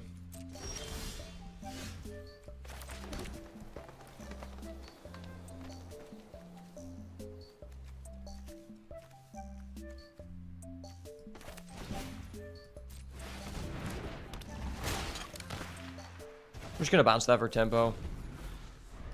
Maybe he'll replay it and we'll just get another turn of using our Arcane Epiphany. Arcane Epiphany actually isn't a terrible card in this format, especially when you have wizards. Oh, that's so gross. I'm going to have to stack that on top of his deck because he's a little boy. Okay, we draw a Coma. Nice. He's already used his rat and we draw the Coma. You got to love to see it, baby. That's some bread and butter magic. And he doesn't attack. That's actually just a simp-ass move by him. You should just always attack. There's no reason for you not to attack, bro.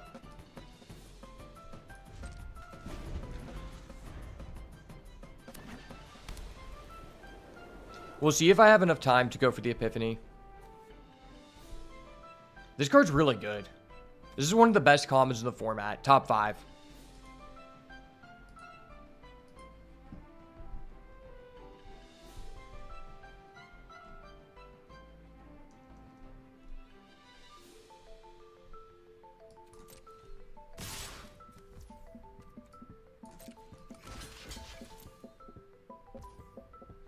He might have a Morbid effect.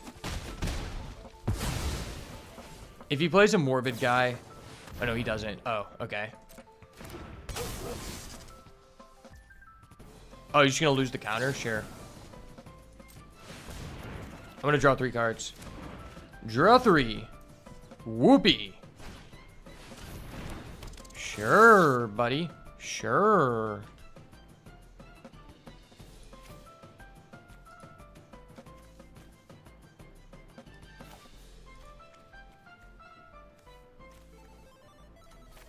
Maybe it's just this. Okay.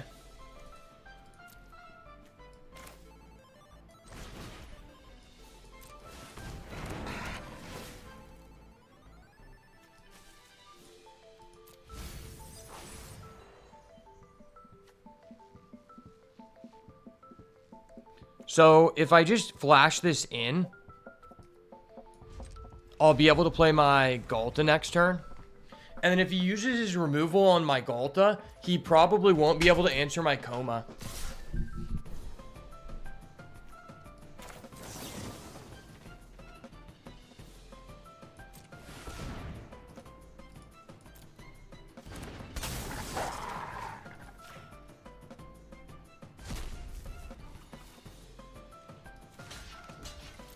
Would you like to combat trick?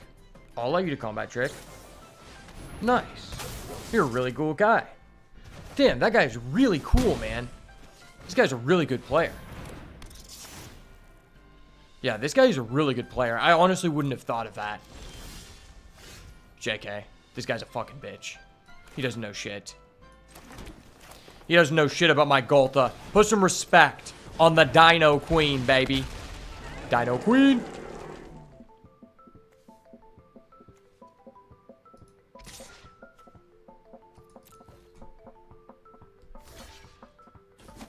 Boop. 3 for 3. No, dude.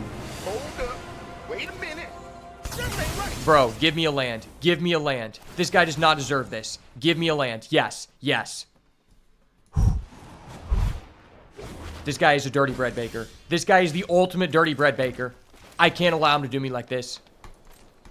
Please don't give him that stupid kill anything. If he gets the stupid kill anything again, I'm rioting.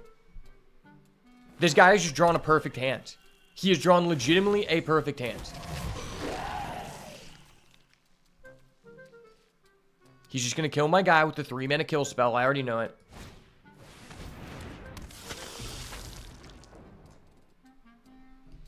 You already know he's got that garbage. He keeps that garbage on him.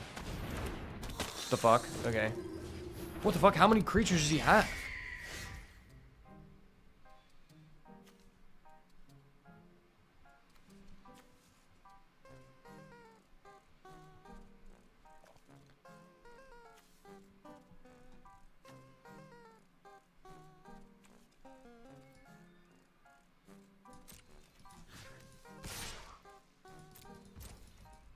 I have to take a turn off to kill this.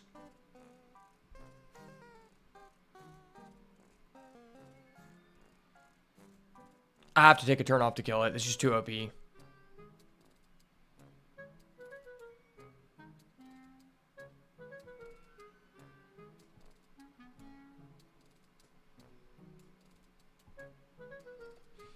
Technically, if he blocked with everyone, he would keep his Liliana. But, like, why would you do that? Just let it take. Fuck your Lily, bro. It's not even the hot Lily. It's not even Liliana of the Veil, bro. If it was Liliana of the Veil, I'd be forced to put some respect on it, but it wasn't. This guy's just a slimy dog. Not a good dog. Not one that's fluffy. A slimy one, indeed.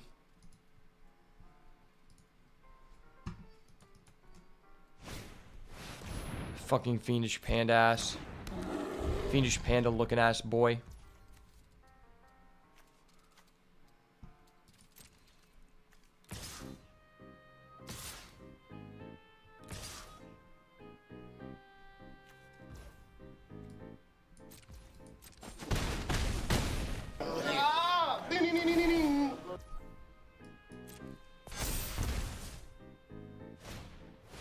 No, why does he have the kitty?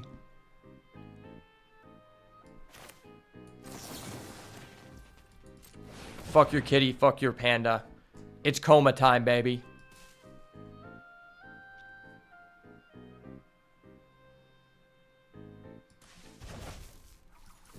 Get that shit out of here. Give me a bite down. You put it on the bottom?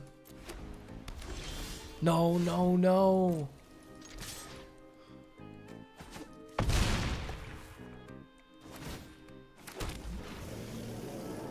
Okay, I have some tokens. Tokens do things. He just has the stupid Blood Witch plus Marauding Blight Priest, which is really gross. No, no, why does he have so much burn? Bro, this guy's draws have just been perfect.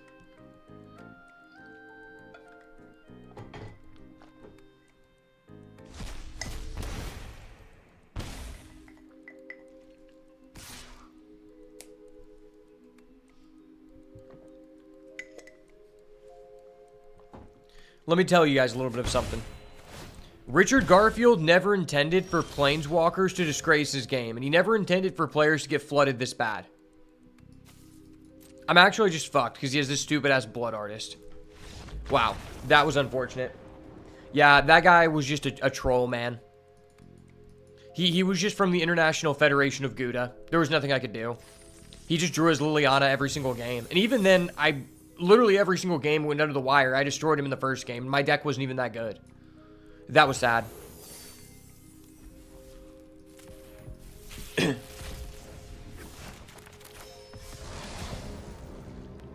Oh, Muldrotha the Gravetide is in this set? That's goated. That's one of my favorite commander cards. Even though I don't play commander because I've never had anyone to play with.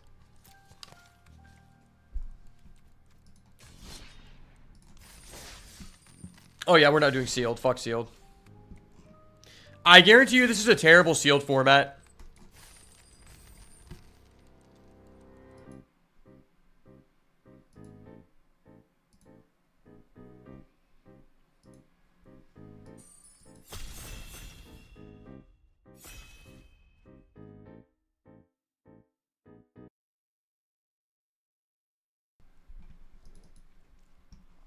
Honestly, I'm going to try harder to get removal this time. I was trying to do it last time, but it was just difficult. I felt like I just opened very low power level packs overall. So many of the commons are just so useless, man. Like, so many of them are so bad.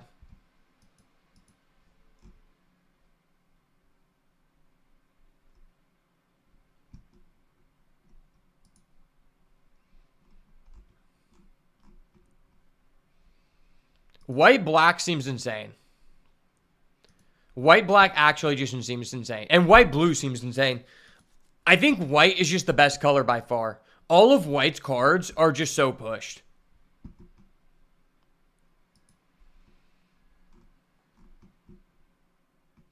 And green blue doesn't seem like a mood. The only thing that was good about green blue was that we just had Coma, and that's a busted card. But I think without that, there's like not really a big reason to do it.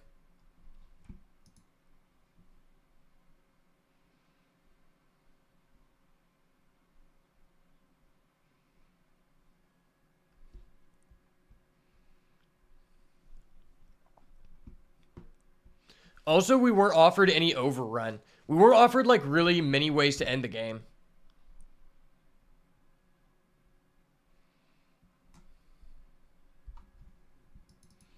Hey, I'm going to try my best to get into white. White just seems kind of OP.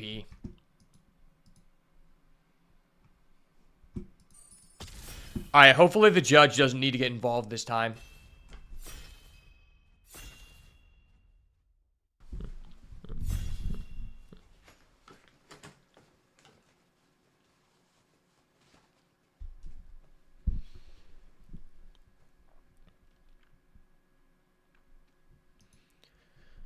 It wouldn't be Arena if we weren't waiting on the last person to join the pod. Let's go.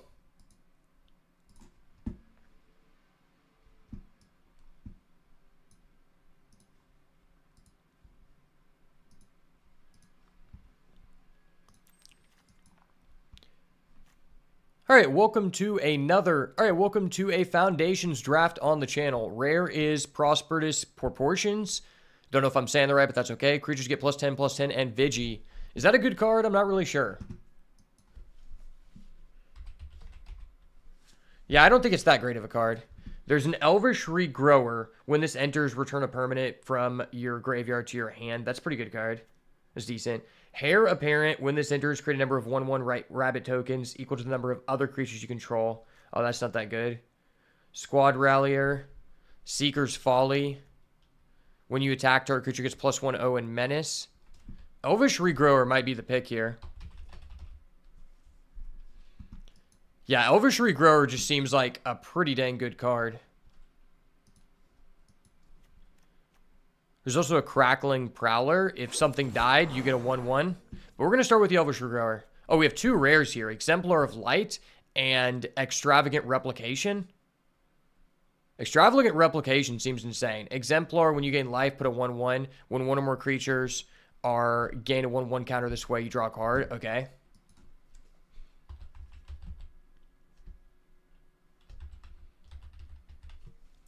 I mean, I think this card just seems insane. It was super easy for our opponents to gain life before. So I think we're just going to go with this. I might even be willing to throw away this pick for this card. But I think if we can get enough life gain in white, I'm down to go green-white as well. And then Affectionate Indrik seems like a really good card too. It seems like just a solid playable. But, I mean, we got to go with the Exemplar. This card is just disgusting, man. 4 mana for a 3/3. Even if we don't have, like, you know, an insane amount of ways to gain life, that's still just decent stats. And flying went so far in this format. So we have Squad Rallier and Twin Blade Blessing. I don't think this one's that good. Perforating Artist is decent. Squad Rallier is probably okay, but not something you really want to pick up this early.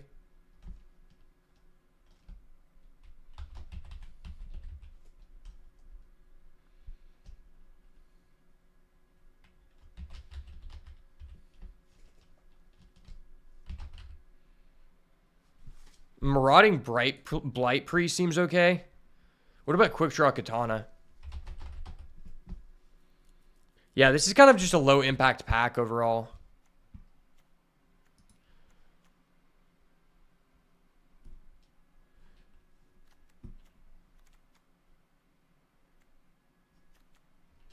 Fanatical Firebrand might be the next best card. I don't know. We're going to start with this Grow from the Ashes, get some mana fixing. Midnight Snack, at the beginning of your end step, if you attack, you get a food. Sacrifice this enchantment. Target opponent loses X life, equal the amount of life you gain. That's interesting. There's a Burnished Heart, which is like, okay, I guess. Armosaur Guide. When you attack with 3 or more creatures, put a 1/1 on target creature. That's okay. There's also a Dwyann's Elite. Oh, and a Burst Lightning. Man, Burst Lightning is just so broken.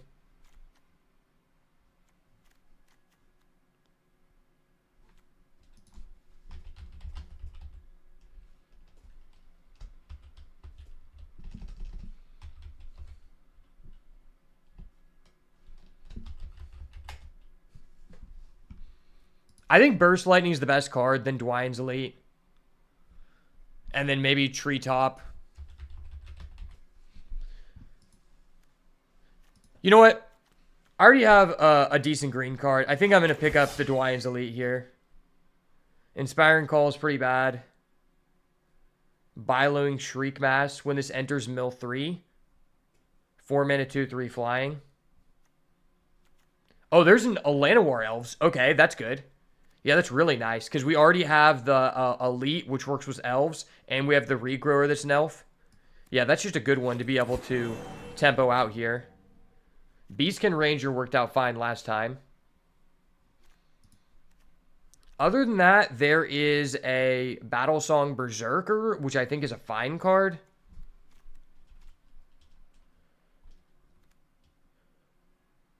This card could be okay too, but not really what I'm trying to do.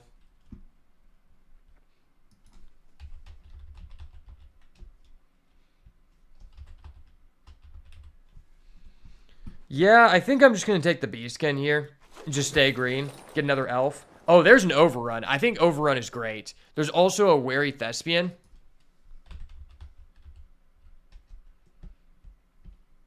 Those are both kind of on the same power level, really. Just having one of these goes so far, though. Maybe I should just take the Thespian because it's a 2-drop. When another angel enters, put a 1/1 on this creature. Youthful Valkyrie seems good. Seems okay. I think I just want to take the 2-drop. 2-drops are just always so impactful. Oh, we get a Overrun anyway? Nice. Oh, but there's another Dwyann's Elite. Man.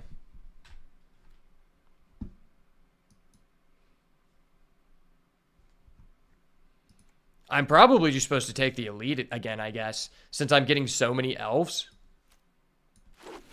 Maybe we're just mono green elf tribal. Okay, I'll take a 3rd Dwyann's Elite. Crackling Prowler. That seems mid, honestly.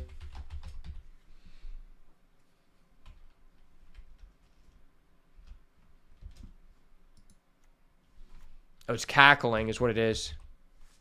Yeah, I mean, I'm not passing up a 3rd Elite. That's just a good card in our deck. Look at how many elves we have already. Oh, we get an Affectionate Indrink. Okay. I mean, that's just a really good pick 10 here. One of the better pieces of interaction in this deck. Could get the Squad Rallier or the Apothecary Stomper. Both these cards you seem to get quite easily. I think I'd rather just have the Stomper. Our deck is pretty good at going wide, so the 1/1 counters are relevant. And then we can pick up the Burnished Heart. Wow, so we're going into pack 2 with almost an entirely mono green deck. Oh, Goldvine? Yeah, Goldvine pick is a good card. We saw an effect like this in Lost Caverns, and it was pretty good. All right, pack number 2. What do we got going on here? So there's an Anthem of Champions, which just seems insane. There's a Flame Wake Phoenix. 3 mana, 2/2 flying haste. Attacks each turn if able. At the beginning of your combat, if you control a creature with 4 power or greater, pay 1. Return this from the grave of the battlefield. Cool. I think Anthem of Champions is just insane, right? Yeah, it just seems insane. But Bite Down isn't that far off either. There's also a Dauntless Veteran, which isn't terrible. I mean, with 3 Dwyann's Elite giving us 1/1 elf tokens, this card seems insane. I do really want this Bite Down, but I think I just got to go with the Anthem of Champions. Ooh, there's a Scavenging Ooze. That's a crazy pickup here. There's also a Llanowar Elves, and there's Najani Pridemate. I mean, I think Scavenging Ooze is just an OP-ass card, right?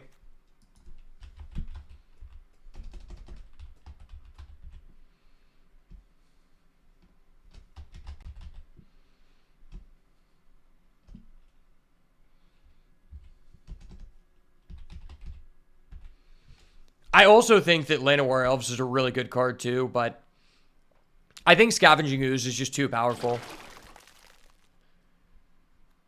Okay, there's a mild-mannered Librarian. This becomes a werewolf. Put 2 counters on a draw card. That seems really good, right? There's also a Mischievous Pup. And there is this thing. What is this? Soulstone Sanctuary. This becomes a 3/3. Is that a good land? That seems okay.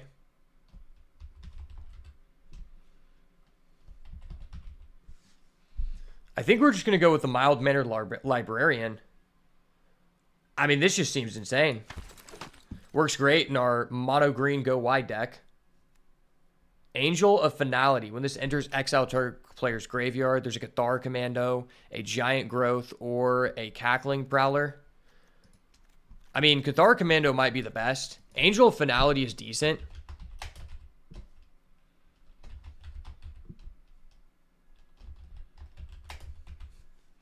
I don't hate Giant Growth, but I think Cathar Commando is just really good. We've got a lot of 2-drops now. Ooh, there's a Cat Collector. When this enters, get a food. When you gain life, create a 1/1 cat token. That's nice, right?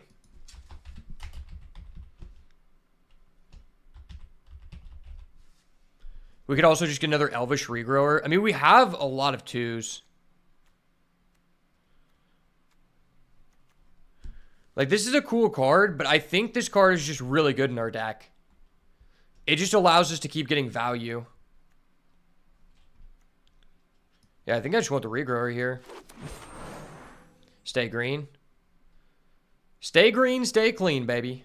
Garruk's Uprising. Okay, we have 1, 2, 3, 4. We have a decent amount of things that are 4 power. And with the Anthem, we could get things even bigger. We could play the Garruk's. We might not play it, but it's a free pick here. Wow. Looking towards the end of pack 2, we're almost at 23 playables. And that is a 3rd Elvish Regrower. That's kind of ridiculous. I always love these cards that have any number of copies able to be put into your deck. I think it's so cool. We already have 1 Grow from the Ashes. Probably don't even want to play it. Well, we just have infinite resources. That's cool. Oh, and we get a Felidar Savior. I think that card's really good, right? Yeah, I think that card's really good. It might even just be better than one of the Regrowers. Dauntless Veteran? Oh my gosh, that's insane. Yeah, Dauntless Veteran is crazy. The fact we wield that is disgusting. Now, I don't think this guy's, like, broken, but just with the fact that we have such a go-wide strategy, I think we can get good value out of it. Oh my gosh, we're wheeling a Llanowar Elves? That's crazy. Fleeting Flight isn't terrible either, but Llanowar Elves is just too powerful. This deck has 18 creatures. Wow, I need to get some interaction. When you attack with 3 more creatures, put a 1/1 counter. Okay. We might want that guy.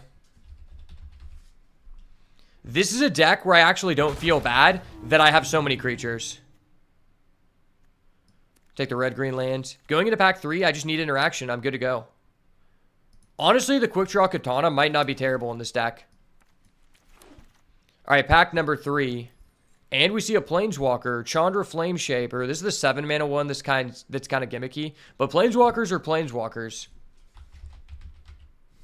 I don't think I can really afford to do that because it's double green. All I have is 1 Grow from the Ashes. There's a Dazzling Angel. When another creature you control enters, gain 1 life. There's also another mild-mannered Librarian. Is Dazzling Angel better?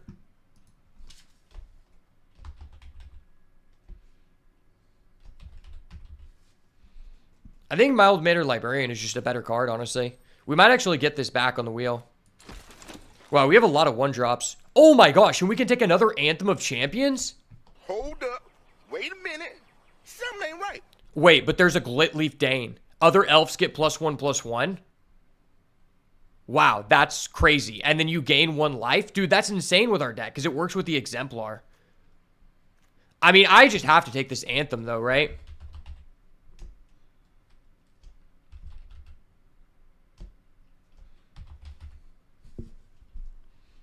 I think Dwyan, Glitleaf, Dane is awesome, but the chance for us to get 2 Anthem is just ridiculous. Fellowing Blow. Put a 1/1 on target creature control, then that creature deals damage equal to its power to another creature your opponent controls. I mean, that's exactly what we were looking for, honestly, in this almost all mono green elf stack. Wow, we're almost just full-on mono green elf tribal. Ooh, okay, we could get a third Llanowar Elves, but there's also just an overrun, which could be pivotal to us just, like, ending the game. Man, I do want a third Llanowar Elves because this card's just crazy in our deck, but I think I just need to go with overrun.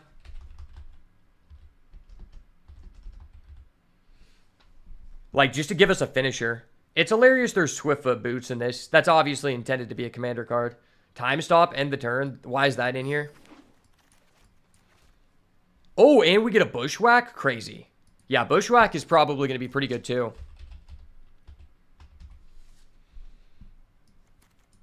Wow, we actually got some decent interaction in green this time. We get the Angel of Finality here. There's 2 copies of the Perforating Artist in this pack. That's absolutely hilarious.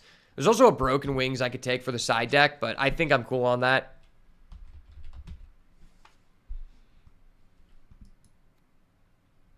Yeah, I'd rather just have this for the side deck for the graveyard decks. Another Dauntless Veteran or another Dwyan's Elite. I think I'd rather go for the Elite. I mean, I have 2 Anthems and an Overrun. Yeah, this card is just insane. I have 4 Dwyan's Elite. That's disgusting, dude. Probably taking the Giant's Growth here just to have another piece of interaction. Yeah, this deck looks super premium. Take the Grove from the Ashes. Yeah, I legitimately could just be mono green here if I just take out all this stuff. If I take out legitimately everything, I have 23 green playables. That is ridiculous, dude. Oh, Witness Protection is in this? That's funny. Wow, this draft looks insanely fun. How many elves do we have? We have 10 elves, dude. This is ridiculous. If we actually got back Glit, the elf uncommon, this deck would be stupid. I don't think we need that for this deck to be awesome, but it would be hilarious.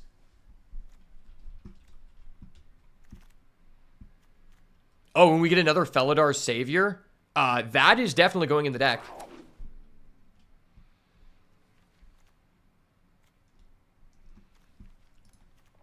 $110%, baby. And that's probably going to be the draft. Wow, we have some cuts to make for sure. Yeah, this deck looks insane.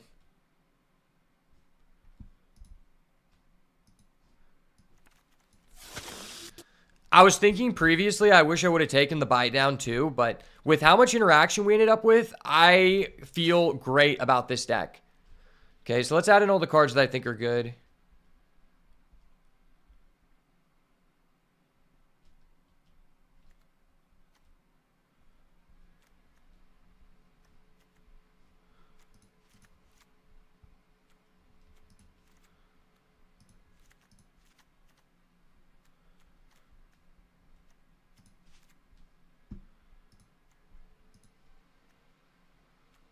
Could also play the Dauntless Veteran. I don't hate that card.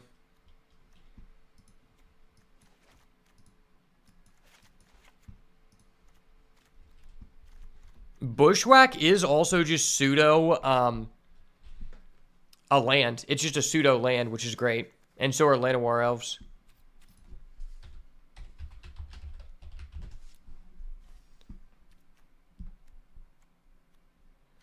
That's 7/2 drops.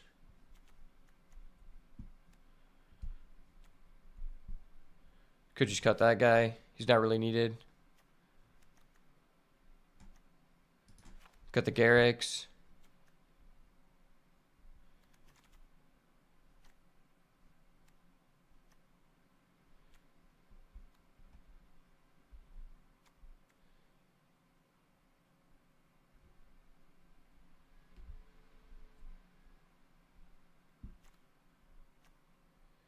Maybe I don't want the Exemplar of Light. I just ended up with like very few ways to actually gain life. I think that card's insane though.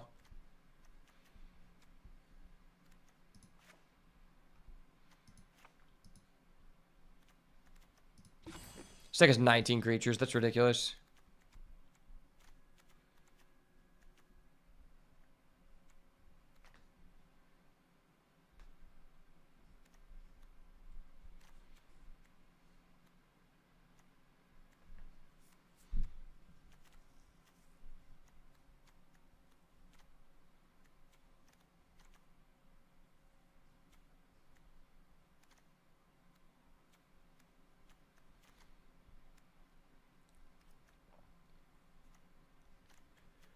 What is our worst card here?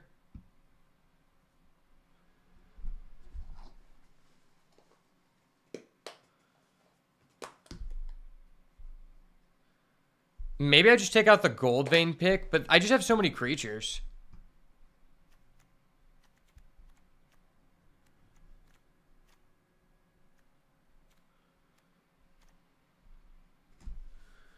This guy seems fine. I could just take out the Wary Thespian, I guess.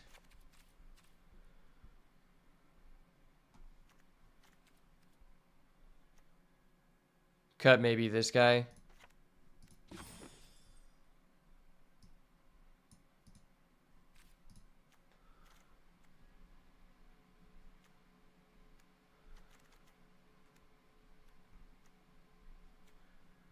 Then we can go 16 lands here. Our average CMC is 2.5, and we have a Bushwhack, which is basically a land.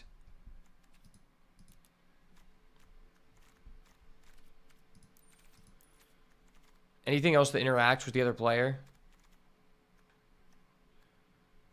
It's crazy I'm leaving this guy on the sideline, but he's double white, and I want to play 10-6. Oh, this guy is lifelink, though. I have 2 copies of this guy, which is lifelink, which does work with this. If I would have taken that guy who, like, bakes shit, I could have gotten it. You know, I think I'm fine with that. I don't think I need this. It's just it's double white, and it hinders the mana base. I already have 2 Elvish Regrowers, so, like, I have late game potential.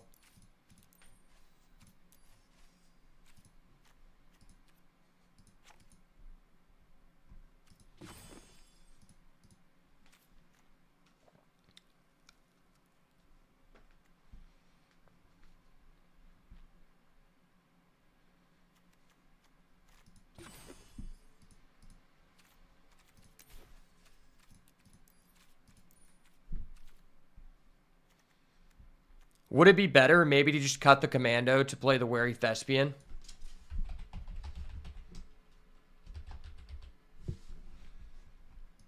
I think for now, I might just cut this guy to play the Thespian and just side that, because it just makes our mana base better.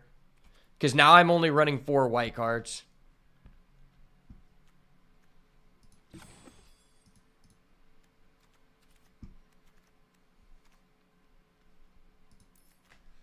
All right, well, we ended up with a really awesome deck this time around, and this is almost a completely mono-green elf tribal go wide deck with a total of 10 elves. If I played the 3rd Reclaimer, we could get up to 11, but I don't think that's going to be necessary. If we got the Lord for elves, this deck would be insane, but there are some cards that really stand out here with 2 copies of Anthem of Champions. That's absolutely ridiculous, giving all of our creatures +1/+1. And the fact we have 4 copies of Dwyne's Elite with those 10 elves is really going to go hand in hand with the Anthem of Champions. We also have 2 Mild-Mannered Librarian, a really cool card to be able to get your card advantage up. 2 Llanowar Elves, and then we also have an Overrun to try to end the game. And 2 copies of Elvish Regrower to, you know, buy back resources in the late game. So overall, this deck looks pretty nice. And, you know, I have some decent expectations for this strategy, especially if we end up going first. So let's go ahead and hop into these games. Honestly, it's so tempting to play this guy, but he's just double white. And I don't know if I want to do that. Like, I'd rather just play 16 lands. I think 16 lands makes so much more sense here. I have a Bushwhack, so, like, I don't feel that bad about it.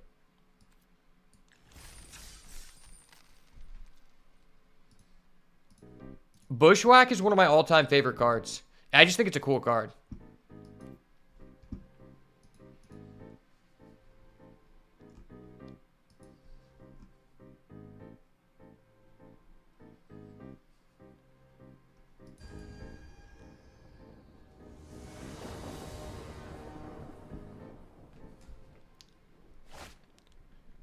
All right, game number 1 with mono green elves here. Opponent's taking a mulligan. Our hand isn't great, but I have a Wary Thespian to be able to surveil, and I'm on the draw.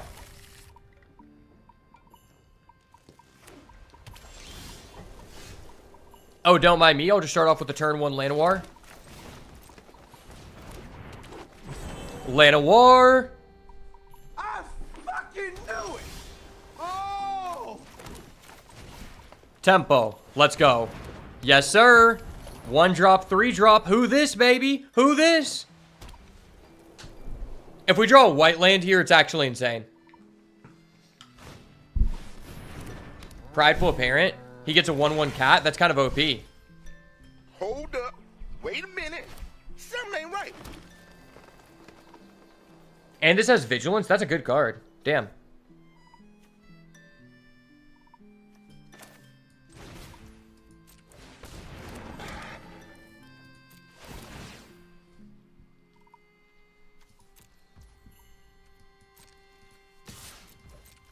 Probably have to keep that one.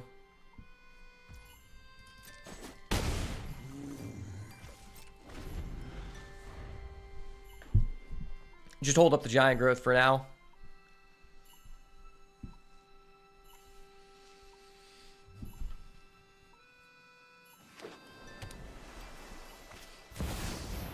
Oh my gosh, she has Najani. Hold up. Wait a minute. Something ain't right. Why is every person we're going against having a Planeswalker? Like, this is kind of broken.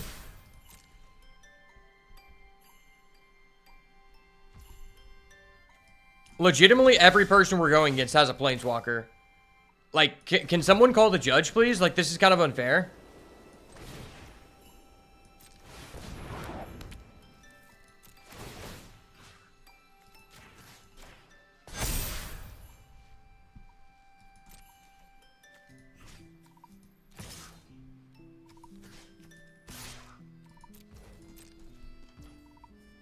Just gonna let it die? Okay.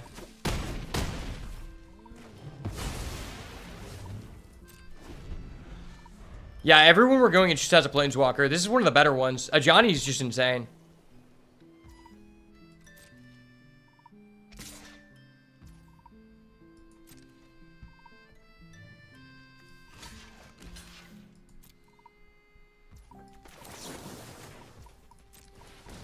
Giant growth.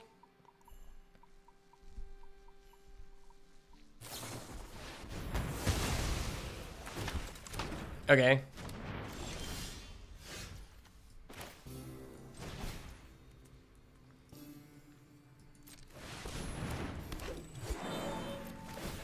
Thank you, sir. I wanted to re-trigger my ETB. Thank you, sir. Thank you so much.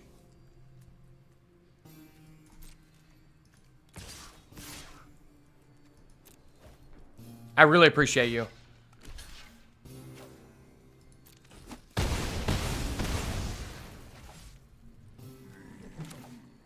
You are a respectable Samaritan.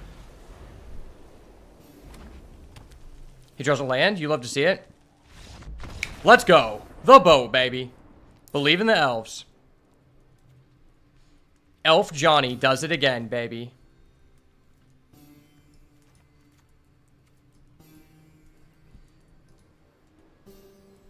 Nice Planeswalker, bud. Huh. Bro, who needs a Planeswalker when you could just, I don't know, play 10 elves? Why do I play MTG? Because the new set came out and I want to check it out because it's a fun game.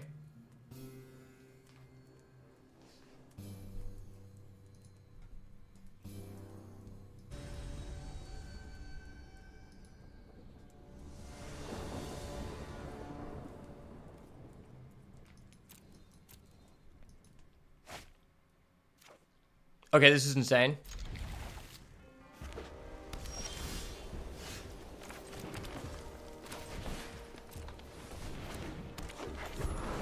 Turn 1 elves, turn 2 ranger.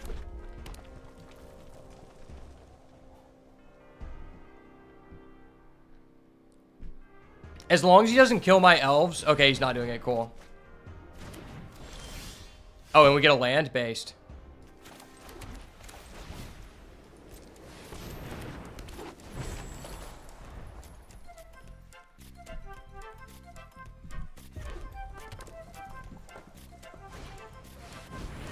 Dazzling Angel, okay. Oh, and I draw an Anthem?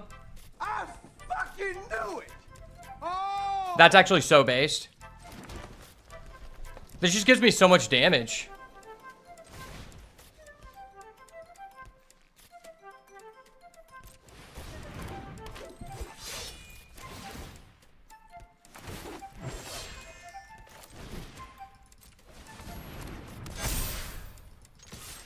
Boop.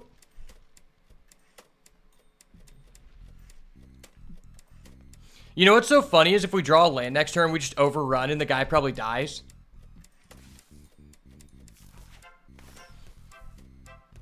I actually feel kind of bad for this person. Because if this happened to me, I would be so tilted. Like, that sequence of events was ridiculous. It's turn 3 of the game and I did this. Like, why am I allowed to do that? Maybe Land of War Elves was a mistake.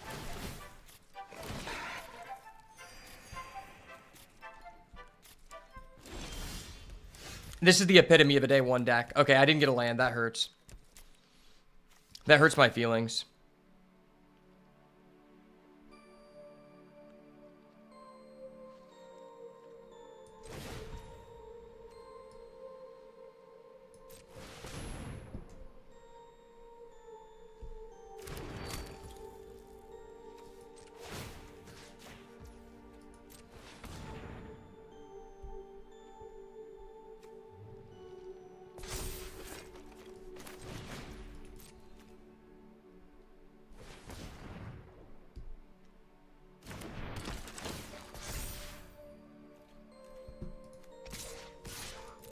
Don't mind me, buddy. I'm just attaching my equipment to a creature with trample so I can guarantee a treasure. Yeah, you can use your combat trick to give your guy +1/+1 and kill my guy.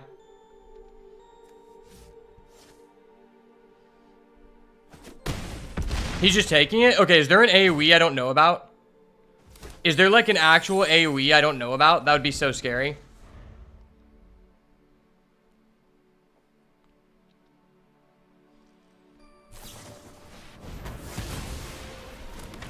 Okay, he gave me a 2/2 token. Thank you. I fucking knew it! Oh! Better player, baby. Better player.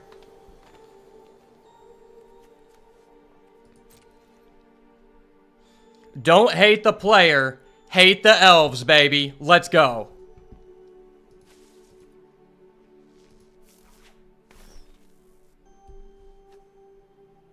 No, that's a sorcery. I didn't know that. Oh my gosh. Oh my gosh, I'm so tilted. Hold up. Wait a minute. Something ain't right.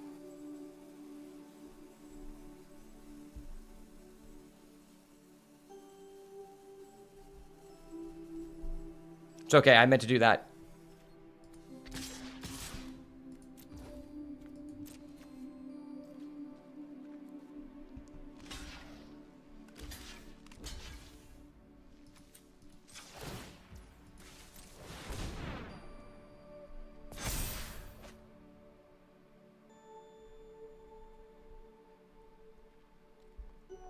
I totally meant to do that.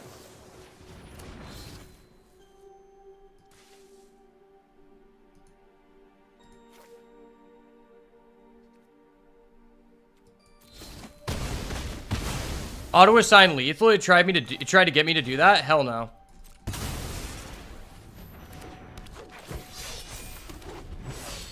I thought overrun was an instant. That's how you know I'm a zoomer. I got punished for being a zoomer, but it doesn't matter.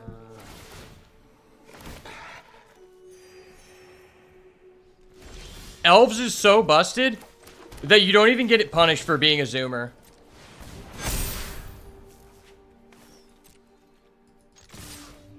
Yeah. I love elves. Elves is a fun deck. This is why I play MTG. Okay? This is why I play MTG Gym. Because elves are fun.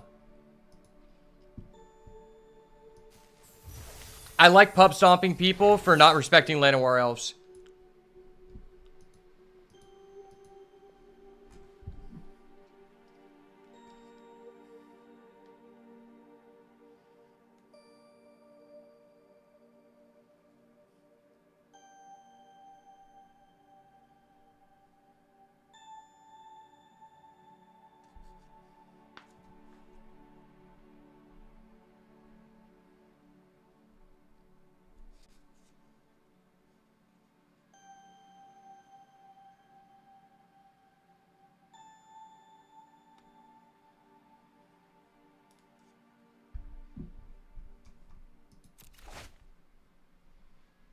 Okay, well, this hand works. 1 drop, 2 drop, I play the game. We'd love to see it.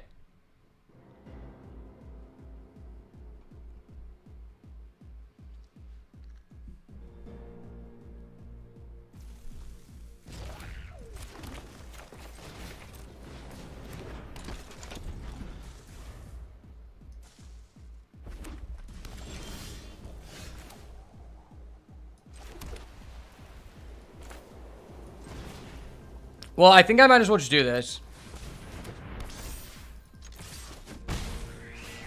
That just makes any creature I put down, like, more valuable.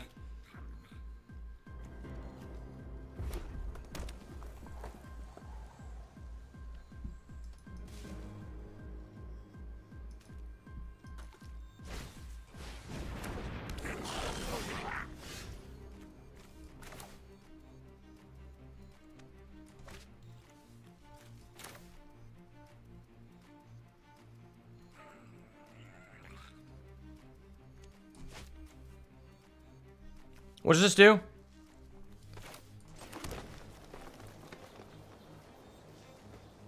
So I can still activate this ability even after it has a 1/1 counter on it. Okay.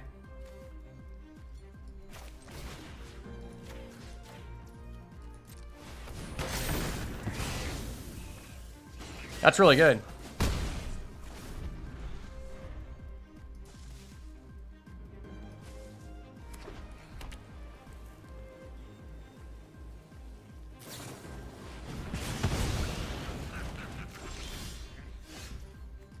That kind of sucks.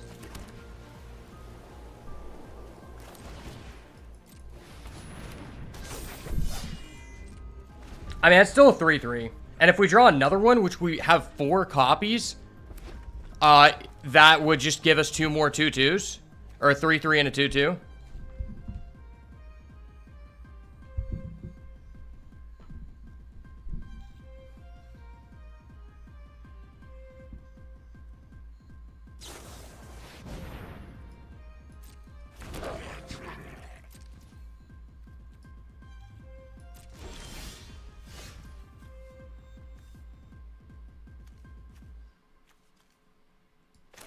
I kind of just want to attach this.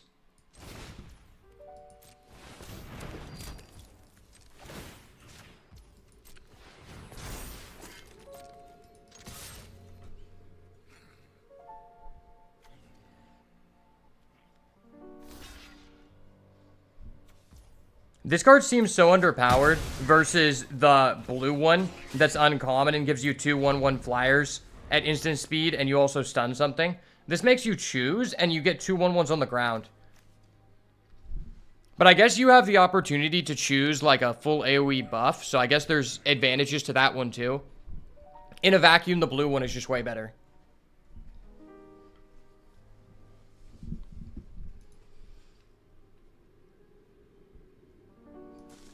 I should play creatures over Anthem because of summoning sickness. Well, number one, I wanted to hold this in my hand as long as possible because this card says if you control an elf, I get an ETB, and I had a chance to draw an elf because my deck has 10 plus elves. And number two, because I'm letting creatures enter the battlefield with higher power, it means that I can't die to cards like Burst Lightning that only deal 2 damage. And considering he's playing red and most of his interaction are based on damage, I feel comfortable saying that my decision was equally, if not more correct. But in general, yeah, I agree with your statement in a vacuum. But in this situation, I think it was drastically better.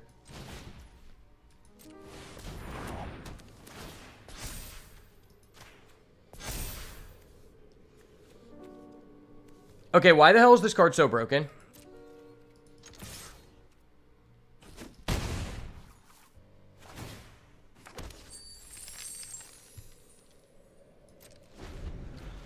Yeah, this card's fucking busted.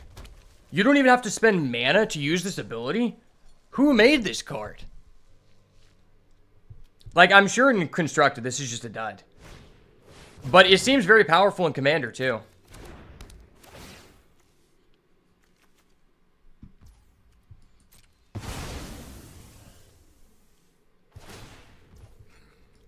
Yeah, that's just busted as fuck. Okay. I don't know if I can win now. This card is just unfair.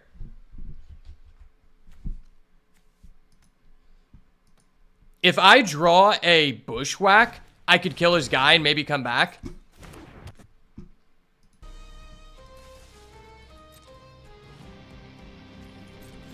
Top deck a Bushwhack? No, I top deck a Llanowar Elves. Fuck me. Hold up. Wait a minute.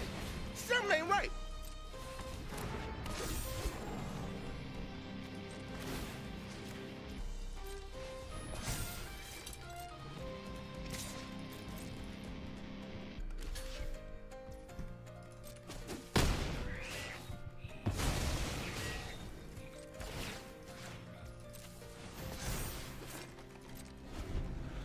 Yeah, I'm basically cooked.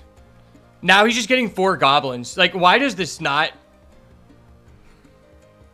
Yeah, if I don't remove it, I lose. I think I've already lost. Even if I did remove it, he's still netting 4 goblins here this turn without spending mana. I mean, that's just absurd.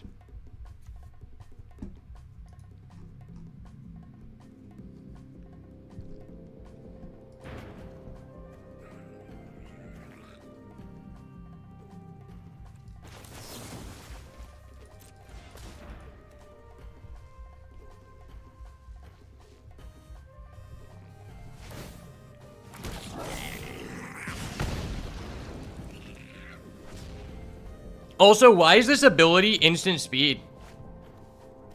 There's like 5 different ways you could have balanced this card to make it slightly less oppressive, and they chose to do none of those. I can see this card being very toxic in Commander. I don't know if this is a new card. Alright, it just game over. Go to game 2.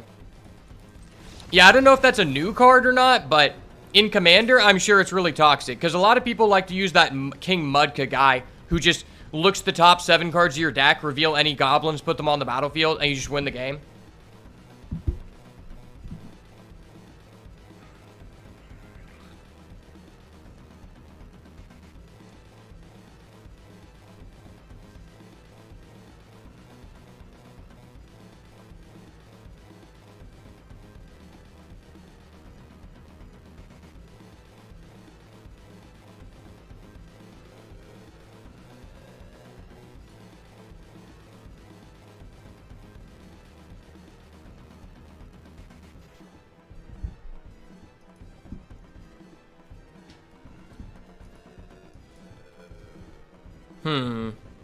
Should I put in my Cathar Commando? I probably should put in my Cathar Commando.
Alright, sorry, I had a phone call.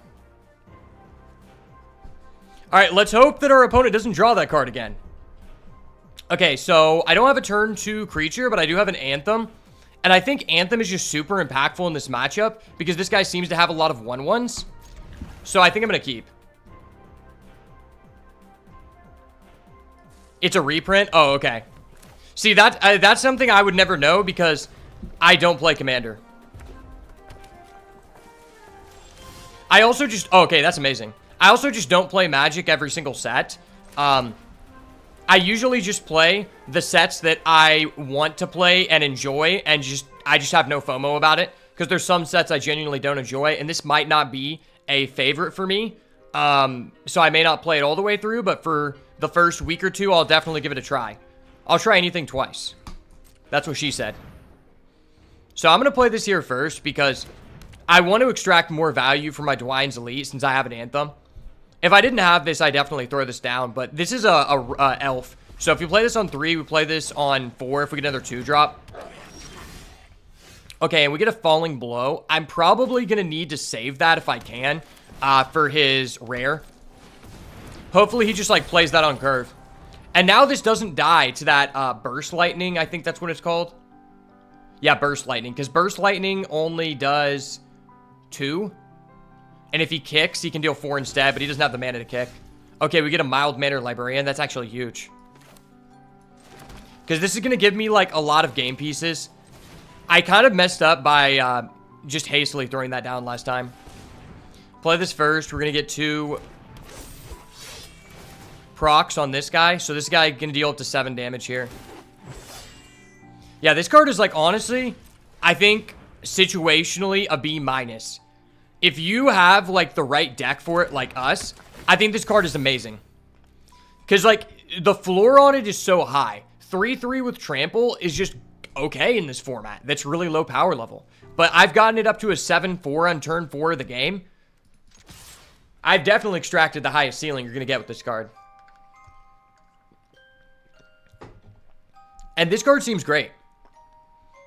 Like, in a deck where you're trying to go wide, just having a buyout to use your mana on is great. Because I already want to play 16 lands, since this is more of an aggro deck. So it just gives me something to do with my mana in the late game in a format where I don't think there's too many things to use your mana on. Some formats you have a lot of, like, things that just sit on the board and you can pay mana to do things, and other formats you don't. Typically the more simplistic formats don't provide that, because that's something that, like, newer players, they don't want them to have to do, I guess. So he's holding up all of his mana, which is kind of sus, but I guess I have an Elvish Regrower to buy something back. I could just play this guy and then I just buff up my token and my elite, or I could upgrade the Librarian. We're playing this guy no matter what. Whatever he kills, I can just buy back with the Regrower. This can technically even buy back the Anthem.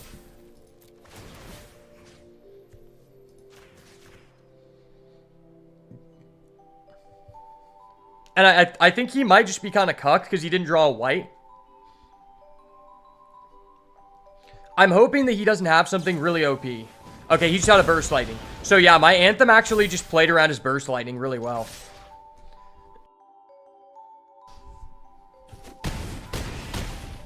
Well, I think I got this guy. Good game, sir. Did not draw a white. You love to see it. No white for the Goblin Degen. Bro, this is a classic matchup. For anyone who's like an OG Magic the Gathering player, all the boomers out there, remember the good old days where it was goblins versus elves. You know, that used to be the grudge match. Honestly, that's a Blood Bowl match. If anyone has ever heard of Blood Bowl, the goblins versus elves, that's a classic matchup, man. That's one of my favorite games that me and my brother used to play. They came out with a new one on the computer, but I haven't really messed around with it. I heard it was kind of bad. But we used to play the the second one when my brother had time. He has kids, so he really doesn't have time to play anymore.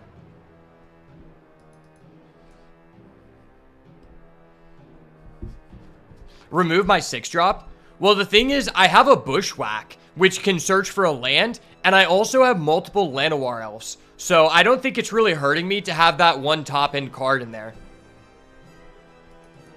There's also just not really a card that I would love to, like... And the other thing is, this deck is just low on interaction, so I would rather just have a game piece that could interact with his bomb that surely just kills us than not.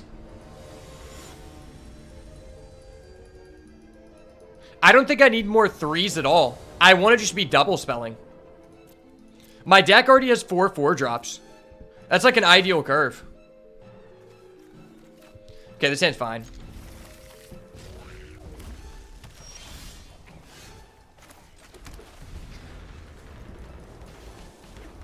You really don't want to have too many 3-drops in a deck like this because you would prefer to be double spelling. The only reason a 3-drop is like compelling is because you could turn 2 Llanowar Elves out 1, but I'm not going to put like an excessive amount of cards in my deck just because I have this one card that sets up a synergy, because I just think that's like not good. Llanowar Elves does enable 3s, but I already have a sufficient amount of 3s.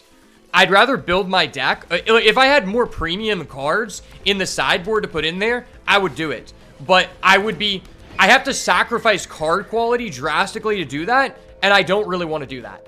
Because, like, I would put in the Dauntless Warrior guy, who's the 3-2, and whenever he attacks, gives everyone +1/+1. But the issue about that is, I don't want to have any more additional white cards in my deck, because I need to play a certain amount of green sources, because the deck only has, I'm only running 6 white lands, or I just went up to 7. And that guy's double white. That's the issue. If he was single white, 100%. Same thing with the 4-drop flying guy we have. He's double white. Do I want to block this?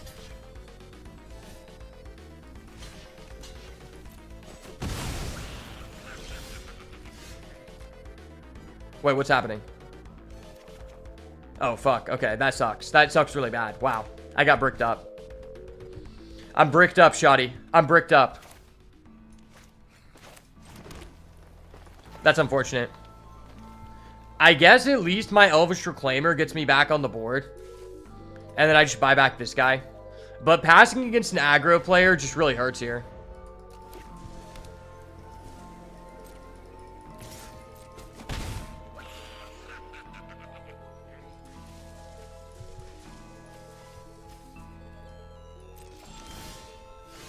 Okay, we get an Anthem.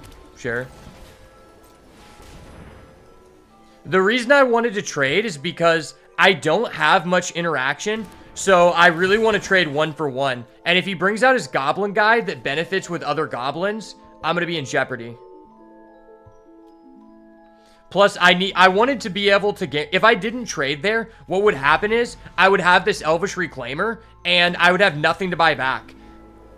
Considering I had this card and I didn't end up drawing anything else to add back with it, I think it was just much worth.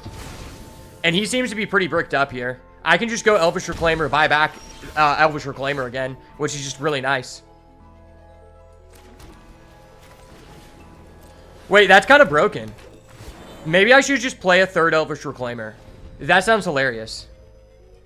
Nice. He gave me a nice. I'm going to give him a thanks. Thank you, sir. Thank you. I fucking knew it. Oh! I'm just the boat. It is what it is, baby. Fanatical Firebrand? Oh, I'm sorry, buddy. I'm sorry. Okay. Oops, okay. Oopsies. Ayo, the Llanowar year. The Llanowar era is here, baby.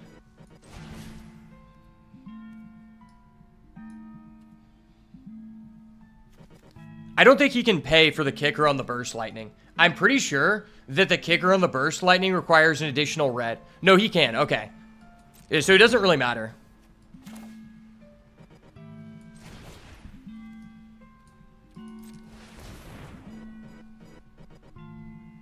Llanowar season, baby. Elves, elves, elves, elves, elves, elves. Everybody. Elves, elves, elves, elves, elves, elves. I love elves. Yeah. That's my elf anthem. That is my war song. That is my battle hymn. A lot of people were surprised that this was printed in standard. Apparently, people feel like this is kind of a power creep card, and I'm surprised. Oh my gosh, wait, what the fuck did I do? Hold up. Wait a minute. Something ain't right. Wait, that's a busted card. Sir, why do you have that? Judge, why does he have that? That is too OP. Bro, that's so broken. What?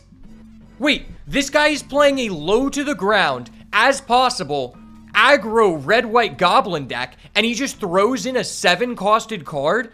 This guy's a fucking madman. What the hell? Why is he playing that?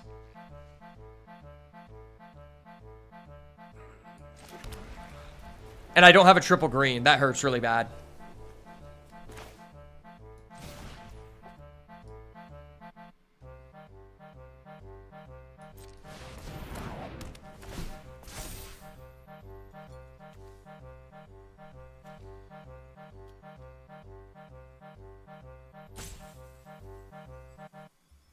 That's so broken, dude. What the fuck?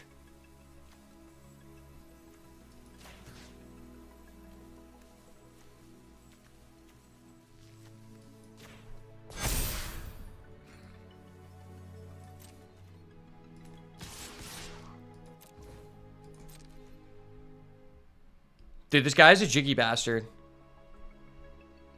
He is a certified J-I-G-G-Y jiggy bastard.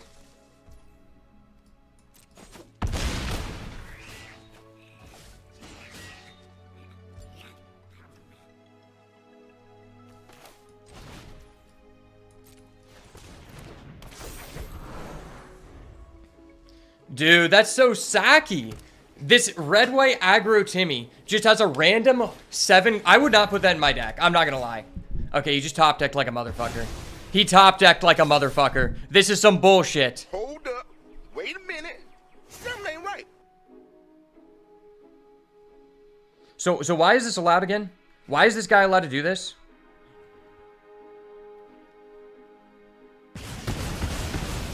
Judge, why is he allowed to do this?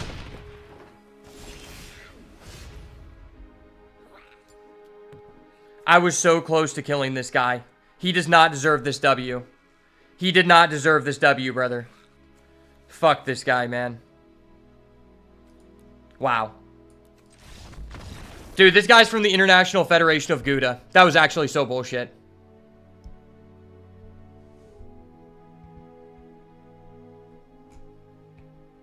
I am not gay. I have relationships with women and sex with men. And I got news for you. That means you're gay. Yeah, that was really unfortunate. Honestly, I'm not that mad that I lost to the card. It's the fact that the guy, just because like I'm a hyper competitive person, I've been playing card games, traveling to like premier events for 10 years, and like when someone puts a card in their deck that doesn't make sense, it just bothers me. It's like OCD thing. I'm like, I'm not an OCD person, but when I see someone do a fundamentally bad decision and it pays them off, it like mentally bothers me.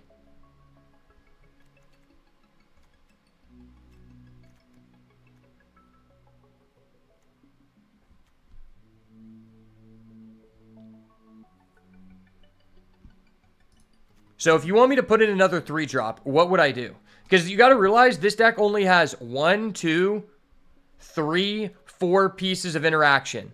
So if I take this out, I'm just going down to 3 pieces of interaction, and that just seems like a death sentence. That's basically just saying if I go second, I just lose. I mean, he 100% shouldn't have the 7 in his deck. His deck is as low to the ground as possible. That's like saying I should put a 7-drop in my deck. Except my deck actually has ramp. So it's not like saying that at all. It's like, I'm going to take out my Llanowar Elves and take out my Bushwhack and say that I should be playing that card. It's like, no, I just shouldn't. You play to your outs and to your bombs. I wouldn't say that Overrun is a bomb. I would say that it's a finisher. It's like a C level card at best. There are other ways to do that. Like, I could play this guy. I was playing this guy before, but then I realized, like, I don't want to have that many white sources. I don't think that's correct.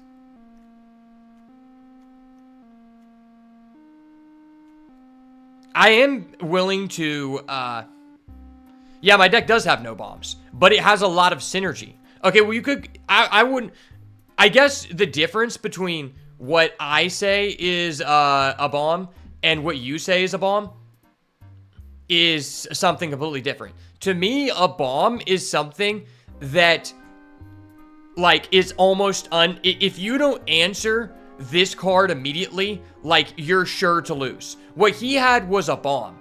I have to, like, set this card up. Bombs are always good in every situation. That's what I define as a bomb. If it's just, like, for example, like, this Anthems of Champion, this is a good card. It's like a B level card. But there are some situations where it's not always good. Whereas his card, if he built his deck accordingly and made it to be like a late game deck, then his card is good in almost every situation other than him just not having the mana to play it. Whereas my Anthem of Champions, if I have no board and my opponent just goes removal, and I have like no wide game, I just lose. I mean, I don't lose. The card is just bad. I could be playing this, but this card just seems like not that great in the deck. I just have this 2 Felidar Savior that has lifelink, but this guy just gets killed on sight. Also, I think this card's really bad. I saw someone in like a draft guide video say this was like a top common for green. This is not a top common for green. This card is fucking overpriced and ass. It's actually just a bad card. You should probably just avoid playing it unless it's your 23rd card. Then go crazy. This card is insane, though. This is a bomb. This card is good in almost every situation. Except I don't really have life gain to support it. If I would have picked up that one card that gave me the food token, I could probably do it. This card's kind of underpowered, too. Yeah, I don't think there's legitimately anything I could do to, like, change the deck. There's, like, some world where I just play, like, another Elvish Reclaimer and then play this Garruk's Uprising, but I think that's just unnecessary. My deck just doesn't really need card draw. Yeah, I agree. I could play a third one of these, but I just don't know what I would be cutting. I could cut this guy, but then I only have 3 pieces of interaction, and every game we've consistently gotten to 6 mana, so I just don't think that's necessary. I think this card is very good. It's like a C+ card for sure.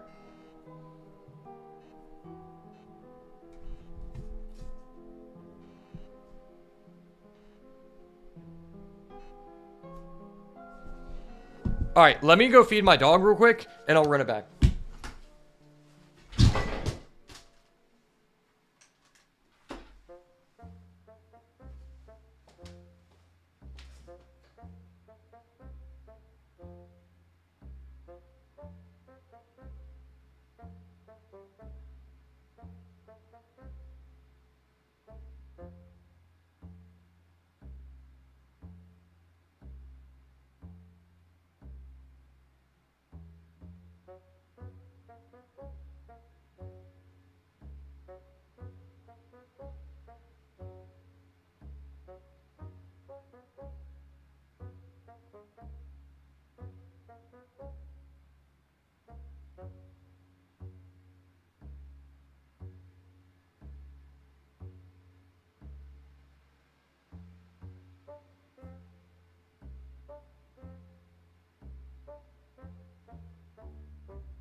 All right, I'm back. One thing I've noticed is that in both drafts we played, Burst Lightning went way later than it should. So we might try to get our way into red next time. I'm honestly not convinced whether I like this card or not. Our deck has a lot of token generation, so it's good for that reason. But this is the one card I could be convinced to, like, cut.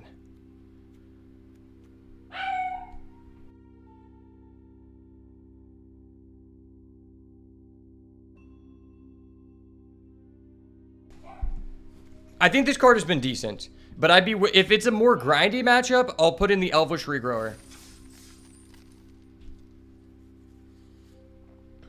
I also don't think that our, like, average card quality is that high to be buying things back from the Regrower.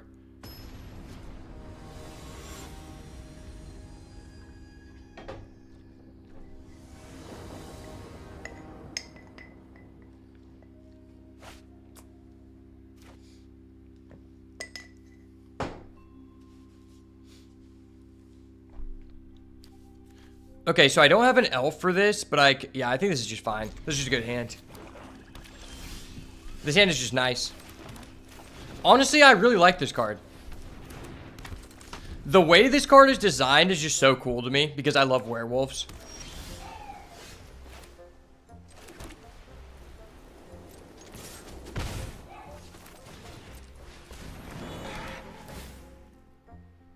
Okay. I think I actually want that. I think we actually want that, because then we just play that on 3, then we have a guaranteed elf. Dreadwing Scavenger. This was a deck I was skeptical about, because I feel like Threshold is fairly difficult to get online in this format.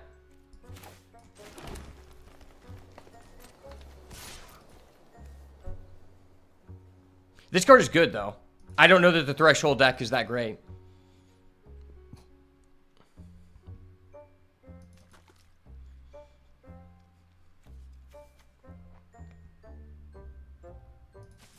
Hopefully we draw another 2-drop. If we draw 2 Elite, or we draw like an Anthem, that'd be crazy. Buddy, you're never blocking this. You have a value engine on board. Why would you block? Just take your damage. Let the elves run free. Oh, wait, he's actually blocking? That guy's a mad lad. Dude, he's the mad lad.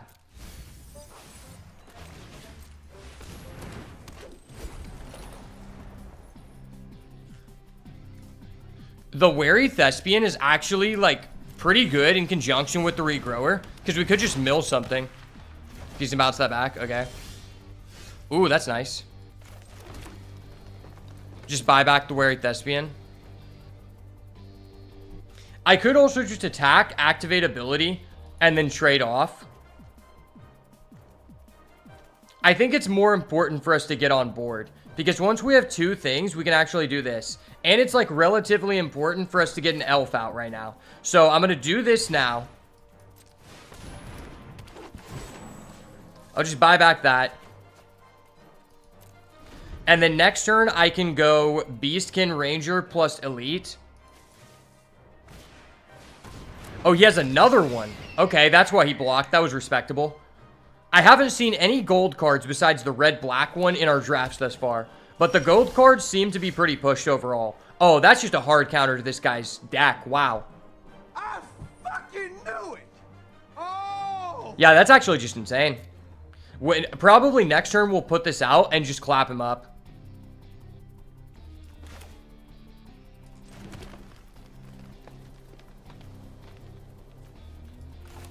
Maybe I just hold the Dwyne's Elite because next turn it can stack us 2 attack on the Ranger. That seems respectable.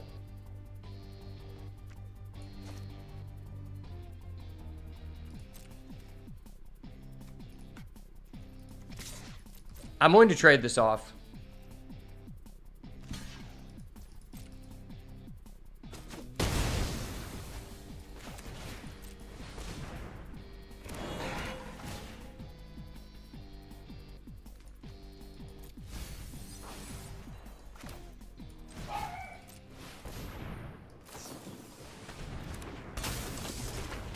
Okay.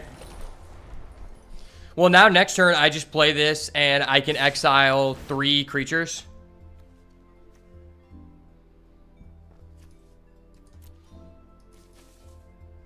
That might just be GG. This is going to be a 5-5.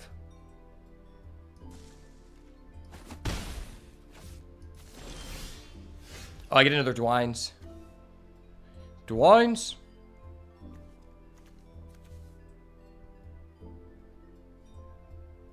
I really want to bait something out here.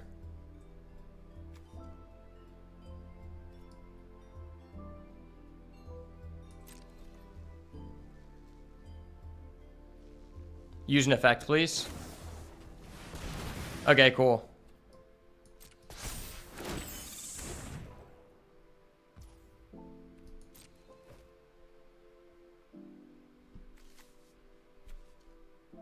Well, I will not be attacking.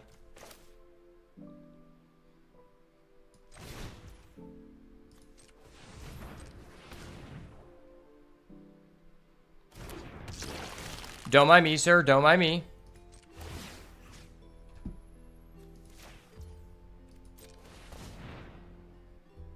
It's all good, buddy. I'm just going to exile your graveyard. There's just way too much graveyard hate in this format for no reason for Threshold to be relatively good. The amount of graveyard hate that's just unnecessary in this set is, like, out the wazoo.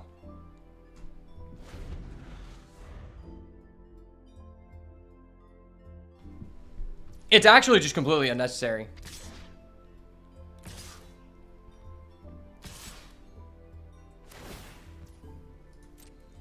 Would you like to discard a creature? I would appreciate it.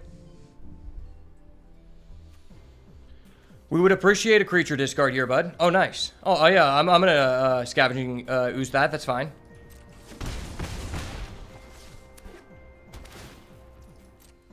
Okay.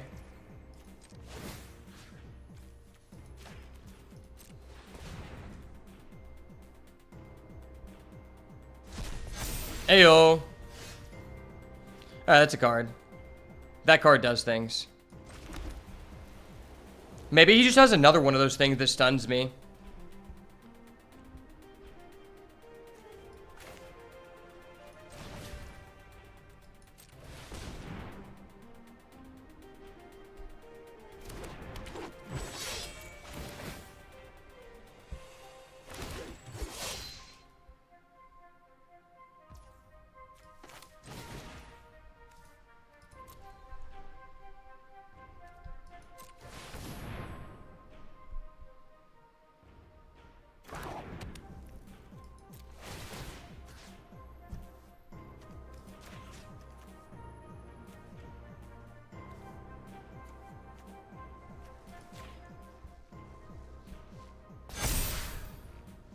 Ayo.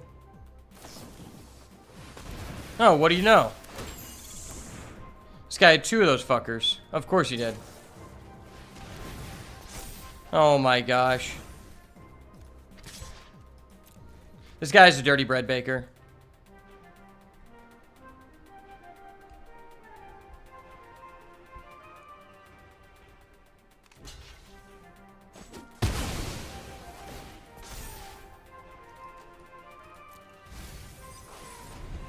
I guess I need him not to remove my ooze, and then I need to draw an Anthem. Or Overrun. Overrun would be insane.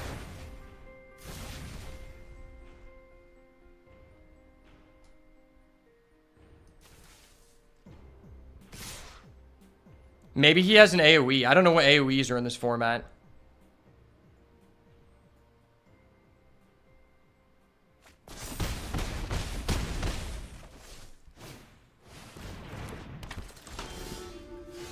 When this creature dies, if it wasn't a demon, return it to under control. Okay. Okay.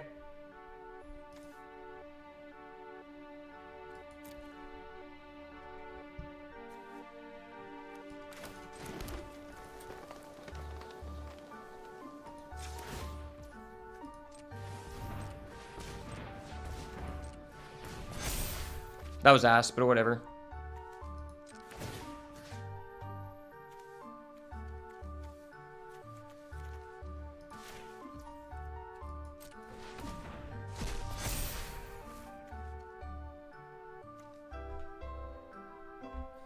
I wonder if I can respond to that on the stack.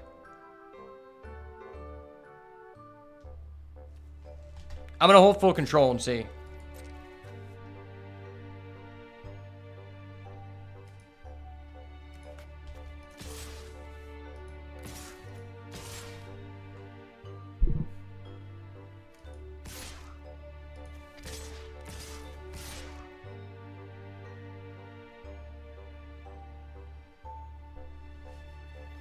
I probably should hold back one person.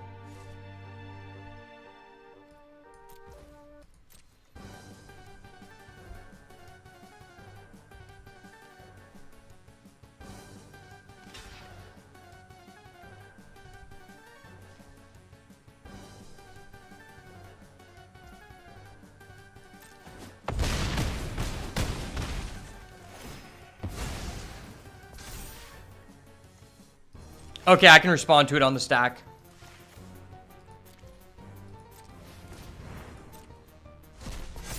Ayo. Get cooked, kid. Get cooked.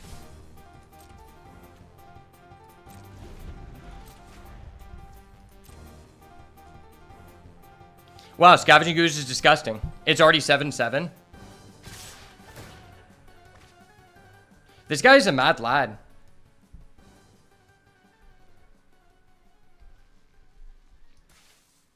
He's just pressing his advantage every turn.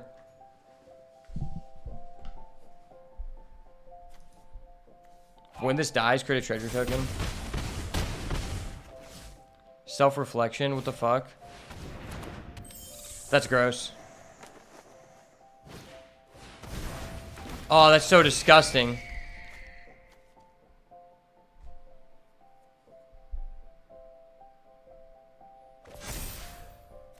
Oh, he discard Archmage of Ruins? That's crazy. Oh, I got a Bushwhack. Bushwhack! I fucking knew it! Oh! Believe in the bush, baby. The bush is real.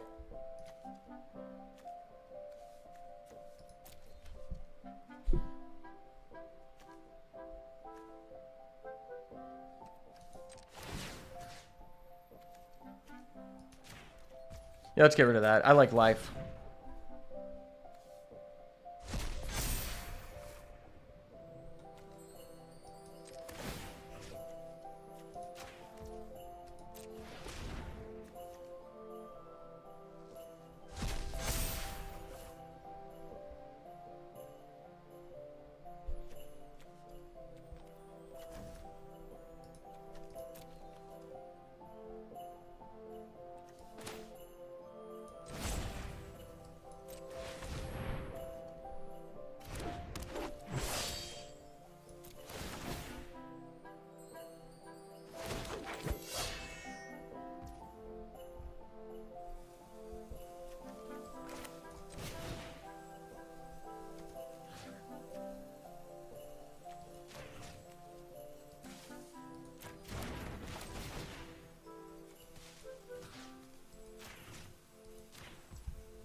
Heyo.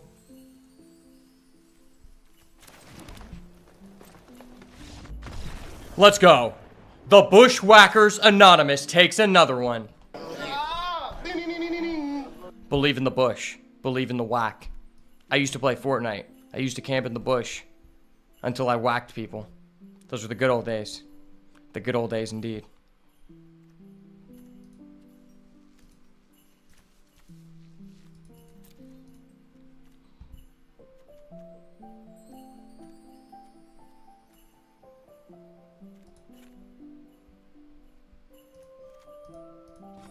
Fuck, this deck has 18 creatures. We're just gonna play another Elvish Regrower, because Elvish Regrower is based. Elvish Regrower do things. Elvish Regrower go burr. Elvish Regrower allow us to whack bushes.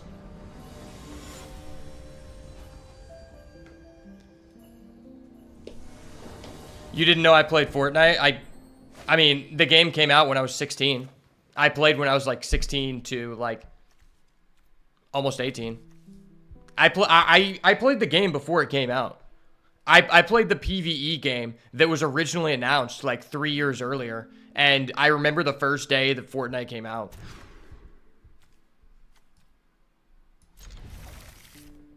So I could use this to just like search for a white.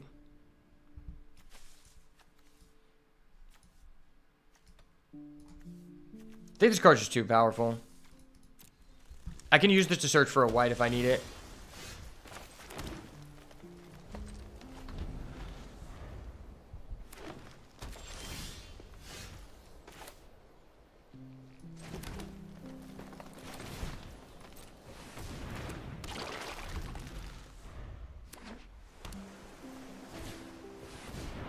Grow from the ashes? Okay.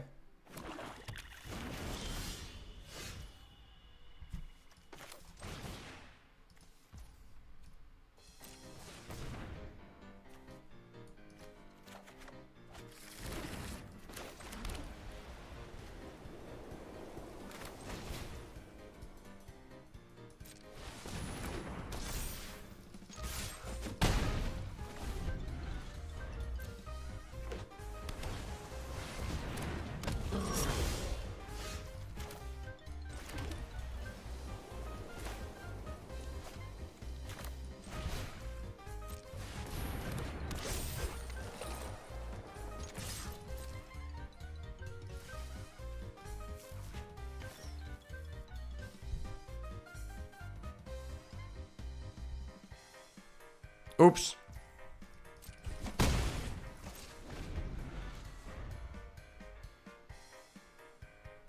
This card's broken.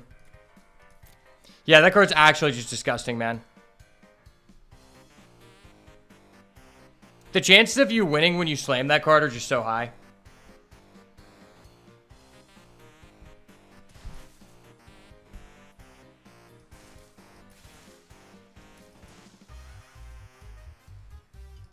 Even if I had kept my Bushwhack, it's not like I would be able to immediately answer that. And I would have to 2-for-1 with my Giant Growth, and that just sounds terrible.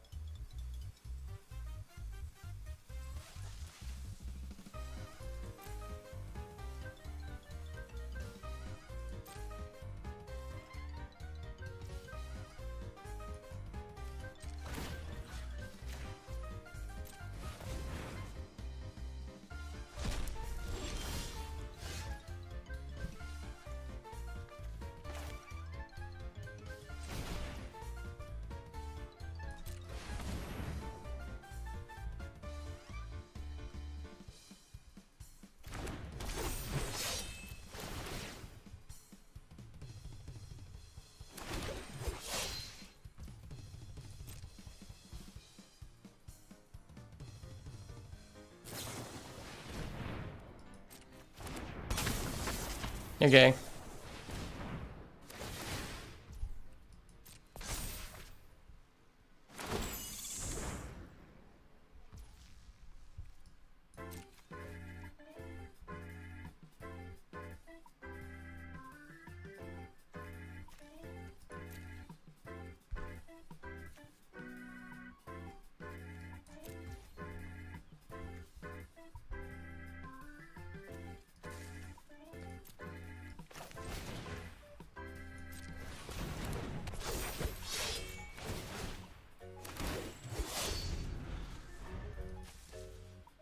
We might just lose because Archmage of Ruins is just an insanely busted card in draft.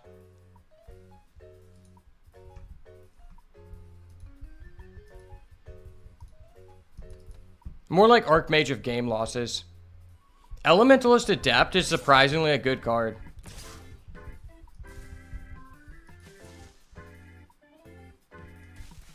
It turns out when you have an Anthem online, paying 2 mana to get 5/5 worth of stats is really good.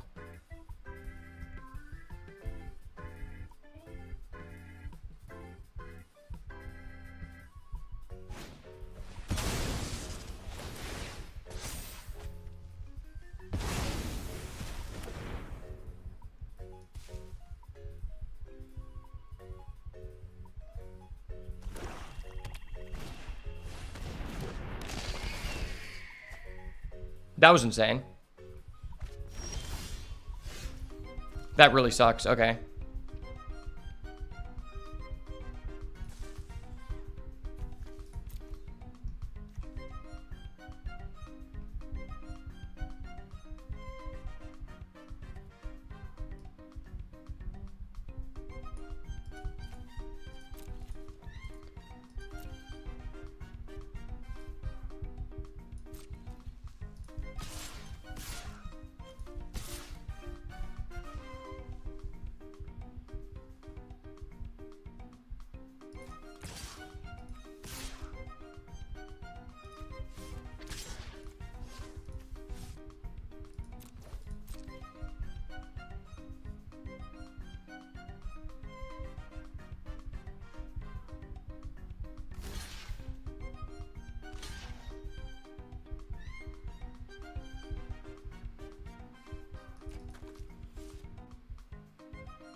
It's unfortunate it had to go down like that, but it is what it is. I didn't have an additional green to be able to exile from the graveyard anyway.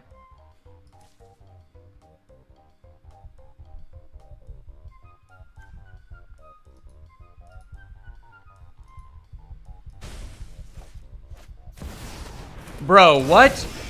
Hold up. Wait a minute. Something ain't right.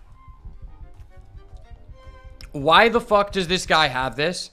Why is everyone we're playing just bombing out the wazoo? Where have the bombs been when I've been drafting? Hello? I love how they just threw this random Eldrazi in that's just broken in draft for no reason. It's like, oh, he just has this a card that has an Eldrazi and has every keyword in the game, so I just can no longer win. I can already tell you this is a Prince format and not a Pauper format. And it's specifically because the commons are so junky in this format. Like, anything that would be a normal card in another set is just disgusting. And the interaction in this format just isn't that great.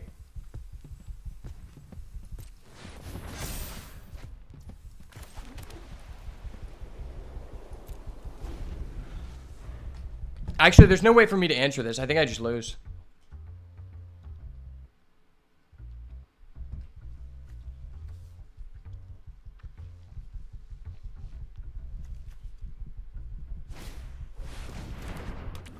And he has a Tatiova. That's so disgusting. Dude, this guy's deck's insane. I wish I could draft a Tatiova. Tatiova's fucking broken, dude. This was one of my favorite cards from Dominaria, but it's extremely pushed. It's probably one of the best uncommons in the set.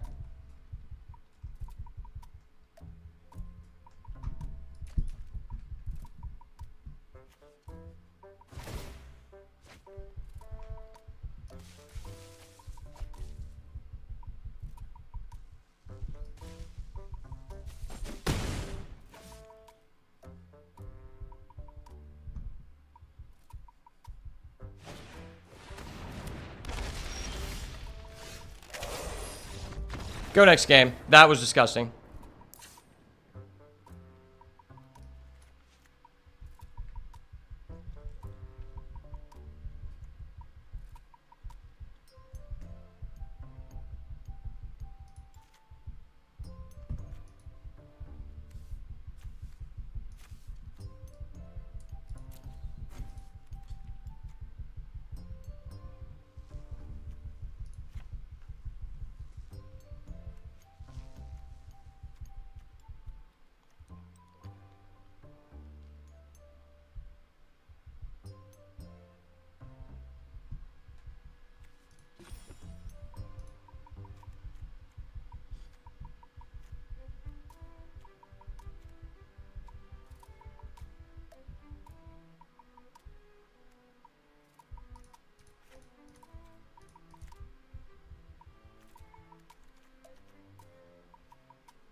So now, once again, we are in a situation where we have to kill a person before they play a 7-costed bomb.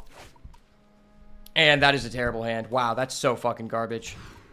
Dude, are you kidding me? This is like the exact same hand. Except they're taunting me by giving me a fucking bushwhack and a non-green mana.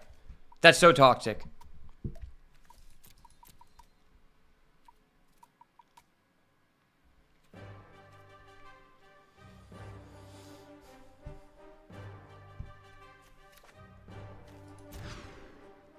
Dude, this is my third bro. This is my third one lander in a row. Hold up. Wait a minute. Something ain't right.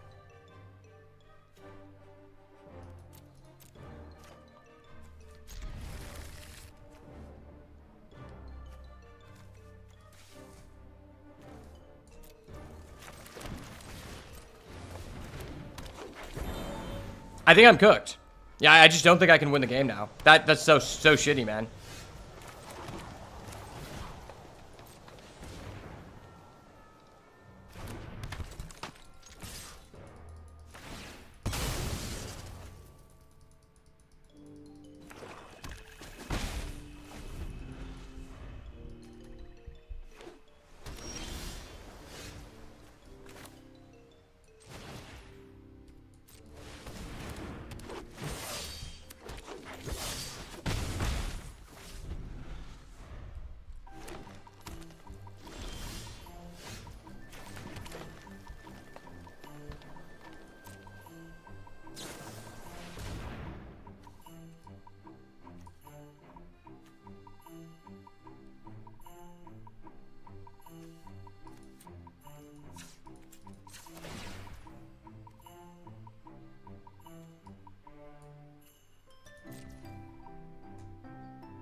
This card is so gross. This is easily a top 5 uncommon in the format. This card just does so much, man. It's so overtuned.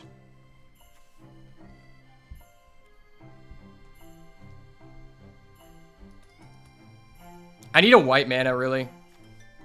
Maybe if I can timely, like, exile his graveyard, we could come back, but I don't know.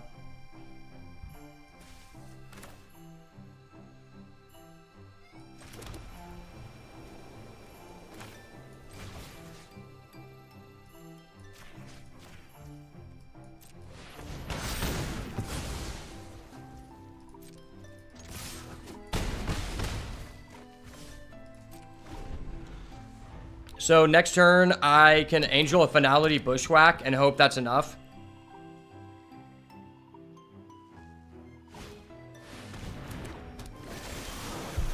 Tatiova pass? Well, that could not have been better for us.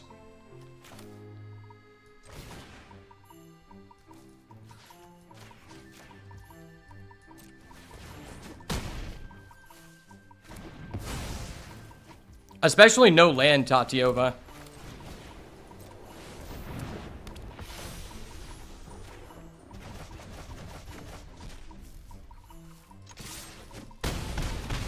Well, I have to kill him next turn, because he's going to play that 7 mana guy, and I just die.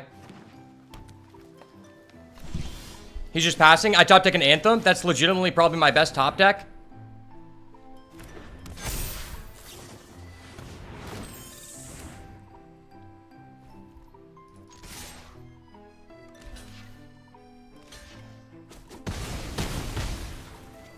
He has to have the Eldrazi. He has to have the Eldrazi. No, he has the Bounce Fin. Okay. Let's go. The boat, baby. Talk about it, baby. Let's go. Johnny the Elf Jit gets it done. 2-1, baby. Believe in the elves, baby. We're not stopping anytime soon. Coming back from a 5-lander? Okay. Kind of nice for what, eh? It's not every day you have a 5-lander elf W. Or a 5-hander. 5-card elf W. You know what I mean. Alright, well, that was an awesome start to a new format. And I have to say, this is one of the more fun, nuanced strategies with an archetypal theme I have enjoyed in recent years. So let's go ahead and do a quick little review of the deck before we end the video. So we ended up with a total of 10 elves, and this deck performed very, very well. A couple cards I want to highlight here are the Elvish Regrower. We ended up putting in a third one of these. This card was just really good. Gold Vein Pick, I think is actually a good card, but I just had a better card to put in. I felt like I should just play 3 Regrower because this card is just great. And then I ended up siding in the Angel of Finality versus the Graveyard guy because Graveyard decks are actually more real than I thought. I was thinking that it was gonna be more difficult to hit Threshold, but I guess it actually is not.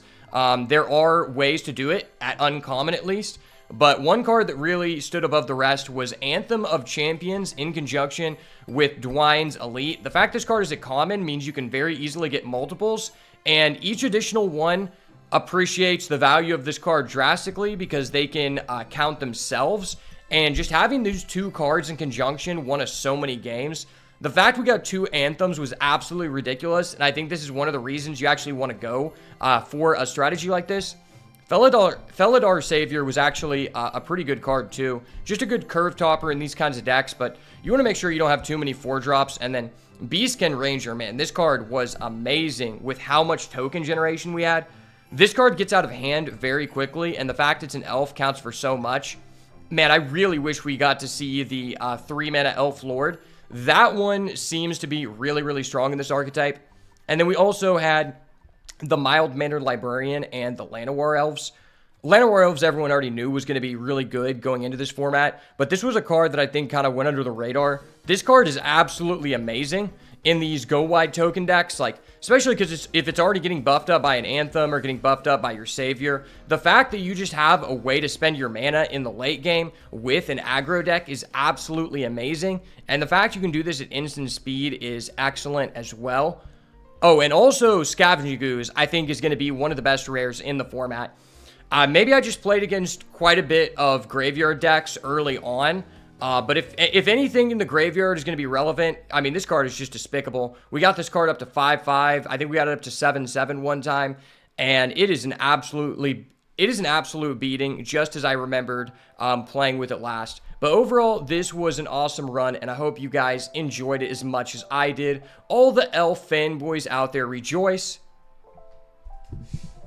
But thank you so much for getting this far in the video. And if you guys want to see more awesome card game content, gaming content, based content in general, make sure to smash the like button, turn post notifications on, and subscribe to the channel so you never miss another banger. And as always, if it's not the goo, it's got to go. Peace. Man, elves are just a based-ass stack. All I can say is elves are based, and this was a really fun run. What's up, GR Alpha?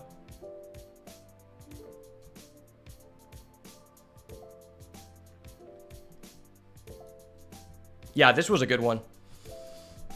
Honestly, I think thus far, my first reaction to this format is that it can be fun, but I feel like the enjoyment will probably run out quicker than it did for me in Duskmourn.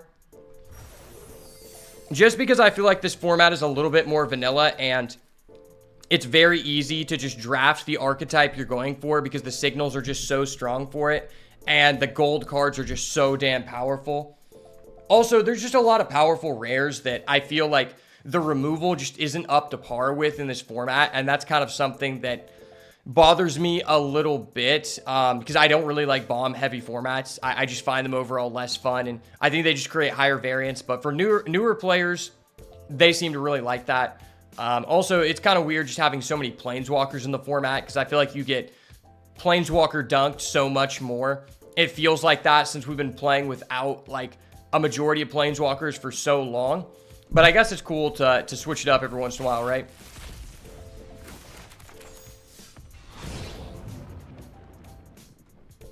Oh, yeah, I saw this guy's in the set. This guy's insane. Yeah, this guy's a Snapcaster Mage with Flash. This guy's going to be oppressive to beat. I think the blue, like, there are a lot of blue payoffs for spells that if you get them, blue can be very strong. But I think the overall quality of blue's commons isn't great. Leyline Axe. If it has the word Leyline in it, it's not a good card. Oh, wait, this actually is just kind of a crazy card. Hold up.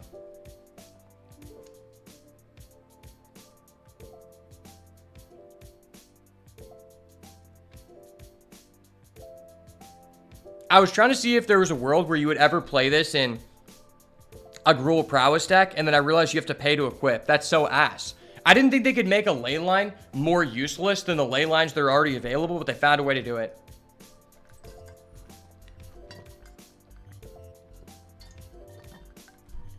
This card was amazing. We saw an effect like this in Lost Caverns, and it was good. And I think it's just as good here. It was also a pirate in Lost Caverns. A lot of the retrains are the same type, and they kept all the flavor, and I think that's cool. I'm not sure how to evaluate these life gain lands, because I haven't really gotten to go for a strategy that, like, has wanted to splash yet, because I haven't seen any of the, like, the super powerful bombs. Abrade's probably one of the best interaction spells in the format. And I think there's, like, a decent amount of things that are artifacts, but, like, I wouldn't count on that effect actually being too prevalent.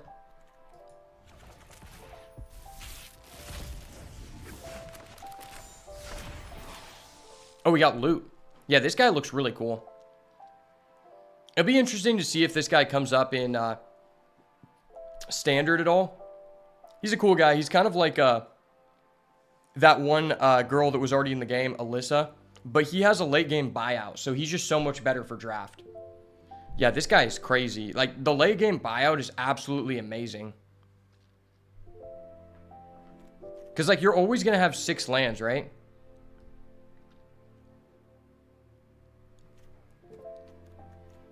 This guy seems okay. Fake Your Own Death seems fine. I'm not really sure where its home is. Runaway Together was surprisingly a little bit better than I thought it would be. Just because, like, I feel like in the blue decks where you care about spells, just any spell doing anything means a lot. And there's a lot of ways to upgrade cards in this format to where if you're bouncing their card, either it's a token or if it's something with 1/1 counters, it's actually pretty good. Oh, this lady's going to be OP. I haven't even seen this lady get played, but I already know. White is looking insane, boys. White is actually looking insane. This is like a B-level card, at least. This guy, I'm kind of wary about this card because, like, 5 mana is just kind of weird. This format seems very, very fast.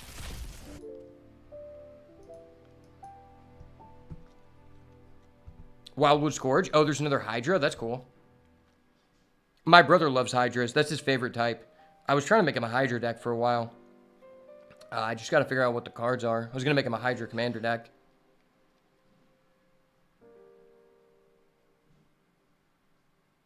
Yeah, that's a pretty cool card. I'm going to send a picture of that to my brother. Spinner of the Souls. 3 mana, 4/3 reach. Alright, that's already good. When another non-token dies, reveal a card from the top of your library and until you reveal a creature card. Put that card into your hand. Okay, so when any other creature you control dies, you just get to find another creature from your deck. That's a really good card. I'm sure that's going to be a very powerful one in this format.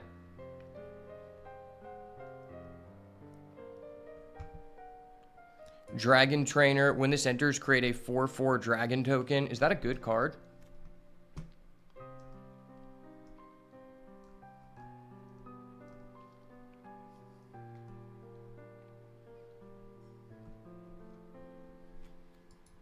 It seems pretty good. I mean, just a 4/4 with flying is already, like, okay. The fact you get a 1/1 could be good. Destroy target artifact, enchantment, or creature with 4 power or greater. Oh, why does white just have everything? White seems like it has very strong commons and uncommons.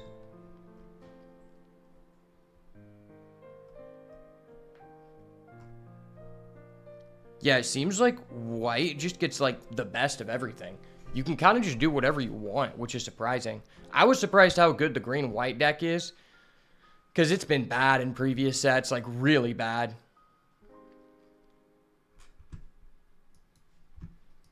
Fanatical Firebrand seems like it could be good. Bacon to Pie is great. This card is terrible. I wouldn't play it. If you need fixing, okay, but there's just better sources of fixing.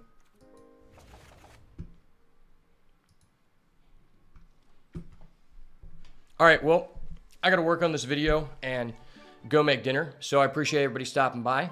Hope you guys enjoyed the stream, and I will definitely be back for some more Foundation draft content in the future. Maybe a little bit of Foundation standards. If I start brewing, maybe update my Reanimate deck. Who knows? So if you're new here, make sure to leave a follow over on the YouTube or the Rumble, because I've been uploading videos pretty consistently over there. And there will be some draft videos on the way, and also some more content from the Bazaar. I'm going to try to do some challenges soon. But regardless, may the Lord bless you, keep you, bestow his countenance upon you, and give you peace. Hope to see you guys in the next one. And I'm going to try to start remembering to actually do the Bible verse of the day at the end. So hopefully I remember to do that next time. Appreciate you guys. If it's not the